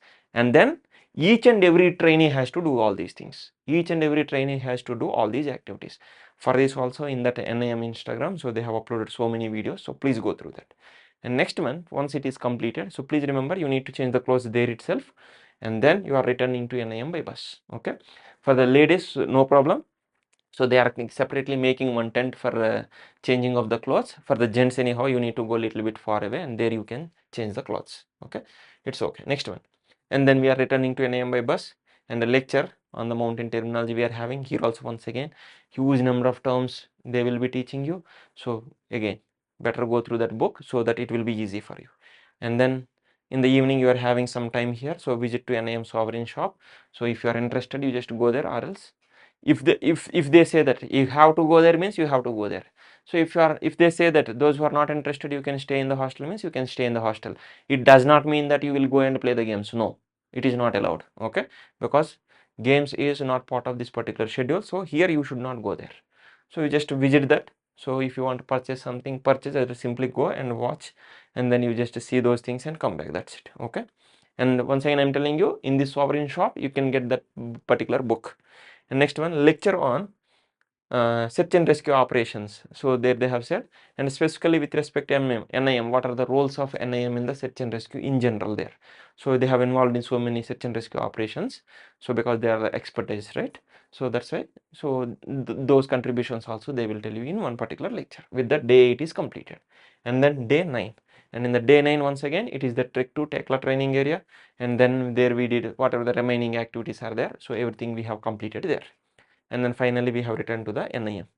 And then once again in the evening session, so we are having the exchange of equipment. This day it is very important, because next day, on the 10th day, we are going to the mountain. So since we are going to the mountain, on this 9th day, whatever is the exchange of equipment is there, that is the final. And if still you are having any problem, please remember, on this day what happens is they will tell you some things like PA shoes, they are not needed further because rock climbing, rock craft activity is completed. So that's why PA shoes are not required. So you will return them. And that rappelling shirts not required, you will return them. So in this way, some things, only few things, you are returning them directly. But some things, majority of the things are with you only. And now those which are with you, And if you want to go for any exchange, this is the last stage, and here you need to go for the exchange. Understood or not? And here go properly and exchange whatever the things that you want to exchange. And also that crampons are very important here. Check them very properly. Anyhow, your instructor will do all these things. Check them very properly, because once you are going to the mountain, if there is any damage to the crampon, so on the ice without crampons we cannot walk. So that's why it is highly problematic. So please check them very properly. So whatever the things you want to exchange, you please exchange. Okay. And here itself, when they are actually asking you to wear the crampons and all, you just observe carefully how exactly you are wearing them, how to remove them. And my suggestion is, crampons, please don't do these things in the hostel. On the outside only you need to do this, but observe them and remember that, because once you are going to the mountain, you need to do all these things. You need to wear the snow boots, you need to remove the normal mountain trekking waterproof boots, you need to remove, and you need to wear the snow boots, and you need to wear this crampons, gaiters, all the things. All these things should be completed in just 5 to 10 minutes. So you need practice. So observe that carefully, remember that how to wear it. If possible, see some videos related to these things, how to wear all these things in the YouTube itself, so that you will get some basic idea that how to wear it. And many people are having doubt that how to identify that with respect to crampons, which one is for left side, which one is for right side. They are not able to identify that. Don't do that mistakes. So try to observe all these things, so get clarity regarding all these things before going to the course itself. Okay. After that, we had a lecture on the history of Indian mountaineering. So there they will talk about so many people and all. So this information also you just get from the internet. And then briefing for the mountain and preparation for the mountain. This is not much thing, and they will tell you that what are the things that you need to carry. Please remember here, whatever the equipment they have given you, that one plus our things are also there. We need some clothes, yes or no? Almost for approximately for 2 weeks we are on the mountain. That means we need some clothes and all, and that woolen socks and many things we need to carry, right? Yes or no? Anyhow, that those things separately I will tell you at the end, and all the things we need to pack. But originally if we don't know how to pack a bag, that's why already rucksack packing in the beginning, on the first day itself, they are telling, this is important here. If you are simply keeping one above the other, the bag will be filled with the equipment whatever they gave you. That's it. With that itself it will be filled. You cannot even keep a single piece of cloth of ours in that particular bag. So that's why rucksack packing is a very important skill. It is a skill. Please remember this. Rucksack packing is a skill. So that's why in the YouTube also you can get some videos, how to fold the shirts, how to fold these trousers and all, how to fold the innerwear, and how to fold the socks and all. So in this way, there are some videos available in the internet. You please watch those, because even as if you are getting this much of space also, you should be able to keep some item in that one. So in this way, even within the snow boots, majority of the space will be occupied by snow boot. See, 1/4 space will be occupied by that sleeping bag, and 1/4, more than 1/4 space will be occupied by the snow boots. That's it. So inside the snow boots also there is some space. There also you need to keep some things, and around that also there is some space. There also you need to keep something. So in this way, rucksack packing is a most important skill. And that too, how many things means how many pairs of clothes you need to carry, what you need to carry, that also you please decide. Unnecessarily, see, when you are in the campus you will feel that everything is important, I will keep it. And please remember, you need to carry that weight on your own shoulders and back. Okay. So on the first day, approximately for 4 hours you need to walk. Understood or not? And just once you are start walking, within 15 minutes you will know what is the weight of that particular bag. So that's why don't unnecessarily pack everything. What to keep, what to leave in the institute, separate them. So whatever you are leaving, so next day morning you are depositing there. So that's why you need to separate this. This is very important. So in this way you need to decide this. So what to carry, what to leave, what are important, what is compulsory list, what is optional list, make everything very clear. Okay. So these are the things that will be discussed here. But anyhow, so that's why much information don't expect from them. If you are having any doubt, you just ask them, they will tell you. With that, day 9 is completed. And then we are going with day 10, and with the day 10 we are actually stopping this particular video. In the day 10 morning, you just see here timing is little bit changed here. Morning tea at 4:30, So that's why you need to observe this. Okay, at 5:30 to 6, between this time you need to keep this extra luggage in the hostel itself. In that hostel itself there is a store room. In that room you need to keep the extra luggage. For that luggage, whatever you are keeping, my suggestion is on that luggage, so on a paper you just write your name and rope number. Name, rope number you just write and fix that particular paper to your bag and keep that bag in that storeroom. Why? They will also tell you this point, because in future once you are going to the mountain, suppose you think that you forgot something, okay, and once if you forgot something but that item is present here and that is most important for you, and in that case, so please remember, some porters are coming for every 2 to 3 days. Okay, they are coming from NAM to that base camp, so they are coming.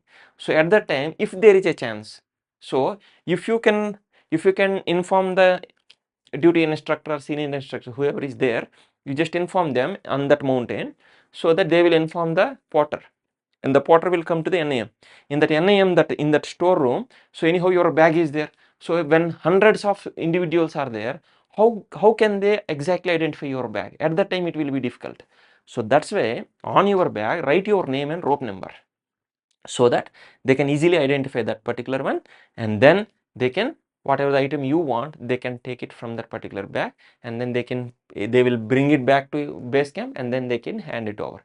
So there is such type of facility is also there. It does not mean that so you will leave everything here so that your backpack weight will be less, so that happily you will go to the base camp, and from the base camp you will say that inform the porter to bring this one. It is not like this. It is not like this. Please remember, it is not that whatever you are asking that they will agree every time. So is it important or not? Suppose it is most important one and compulsory list and you did not bring it, and please remember that may affect your grading also. Okay, anyhow, because on that mountain, suppose you forgot your feather jacket, so they cannot leave you like that, right?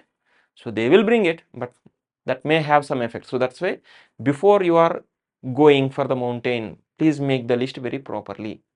There is no problem. You just write everything on the paper, no problem. Let others laugh, no problem. But if you forgot some important thing, you may face the problem. At that time also the people will laugh.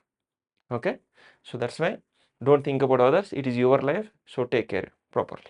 So extra luggage will be deposited in the hostel, and then the main rucksack we are keeping and we are loading on the NAM bus, and then you are going to, there is a NAM temple will be there, so you just go there and visit, and then come back, and there will be a fall-in. And in that fall-in, so they will make sure that you have loaded your luggage there and you are bringing all the things, and then once again they will take the head count, and anyhow rope instructors they will report. That reporting system will be same, and once everything is ready, and then you are going to the Bhuki. So there is a road head there, so there you are going there. So approximately it is here I have written, approximately it is 40 kilometers distance, and it will take approximately 1.5 hour time journey. Okay, and there you are going, and there also there is some small shops are there.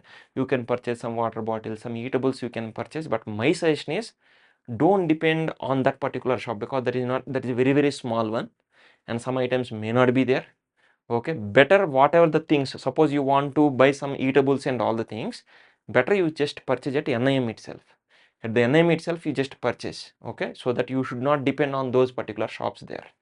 Clear? And here approximately they will give some 20 minutes to half an hour gap they will give, and then once purchasing of those things, those who want to purchase, you can purchase. Once that is done, then you need to move to uh, take Tela camp. And please remember that day in the morning, once you have deposited your luggage in that particular hostel, immediately you need to go for the breakfast. And after the breakfast, and when you are going for the breakfast, you need to carry your mistine also. And here that day you will get the packed lunch. Some dry items will be there, so don't worry that there will be a leakage of something, so that bag will be spoiled. Don't worry, some dry items only will be there. Okay, like puri will be there, some dry item made up of that cauliflower, something they will give, so that mistine also you are keeping in the bag itself. That will be kept along with the bag only. So that day you are getting the packed lunch. Clear? And here I wrote something. Yes, this one already I have discussed, right? So that now you are starting your trek to Tela camp. So it is approximately 8 kilometers distance. So you are covering in approximately 4 hours, and sometimes it may take a little bit more time also depending on our strength and all. But please remember, at some regular intervals, they will give you some stop points. Until they are giving these rest points, you should compulsorily walk. And one more I am saying that, so when you are walking, don't make any videos or take photos, and you stop and then you just take the photos and then again you just continue if you want to do. And please remember one more thing, suppose entire rope, everyone please remember, there is no thing like a walking on side by side. Everyone should go in one particular line, one after the other only they are coming. So you want to take the photos, that's why you are stopping, and because of you, entire all the people have to stop here. So that's why don't do this type of mistakes. You just proceed whenever they are giving some stop like this, so then you can take some photos, that's it. Okay. And Tela camp is located at a height of 8,200 feet from the sea level. Okay. And next one, so once you are going there, you need to establish the camp. So these are our friends only. So here tents, you need to establish the camp there. Okay, so you are establishing the camp. Once the camp is established, then we will be having some acclimatization walk. So from that Tela camp, you are going little bit higher elevation. So we are going to some little bit higher elevation, and this is called as acclimatization walk. Okay, and what is the advantage of acclimatization walk? Everything they will discuss in the regular classes, so please go through that. And once this acclimatization walk is over, so there on the top, say approximately for 30 minutes to 45 minutes we are staying there, and once again we are coming back to our Tela camp. Okay, and at this Tela camp, I wanted to tell you some things regarding the drinking water. Yes, so you will get the hot water, and they will give you some soup also. Okay, and they will give you some other types of some juice also, something they will give you. Okay, so these will be provided. Okay, next one regarding the toilet facility. Please remember, at this Tela camp you are staying for just one night only, and in the next day morning you are again moving to a different camp that is called as Gujar Hut camp you are going. So that's why here, so tents only, in the tents only you are staying. Okay, and most possibly these tents also they will distribute as per the ropes to the maximum possible extent. One rope will be having getting one particular tent. In this way only they will try to distribute. But if actually the tent capacity is a little bit more than the number of individuals in a rope, so that's why for maybe for one or two ropes, so they will divide and they will distribute into other ropes. So it is just for one day only, so no problem. So in this way you will be getting the tents, and in those tents, at the Tela camp, you will not get electricity. But for that mess and all, you will be having the lights, and for the normal visibility you will be having the lights. But please remember, in the part 1, in that particular list I told you to carry that head torch. That head torch is very important, because if you want to go to those particular toilets, torch is compulsory, because at that location light is not there. Please remember this. And that too, regarding with respect to the toilet facility, I am directly telling you, they will provide you water, normal water. Okay, whatever is the available water is there, that water will be there. And then commodes will be there, and they are of Indian style. Indian style seats will be provided, and they are fixed ones. And what they do is, whenever these particular camping we are doing on that day, around each of these seats, so they are kept at particular distances around each of these things, so they will cover it with particular uh, nylon canvas, all these things. With the help of those things they are covering it, so that it will be like a room. It will be a closed room only. Okay, but it will be covered with this particular one, clear, in this way. And once that particular camp is over, simply they will remove these particular things, so later on they can use it. Okay, so in this way these will be there, so you don't need to worry about the toilet facility here. Maybe for gents or the ladies, whoever it is, this facility will be there.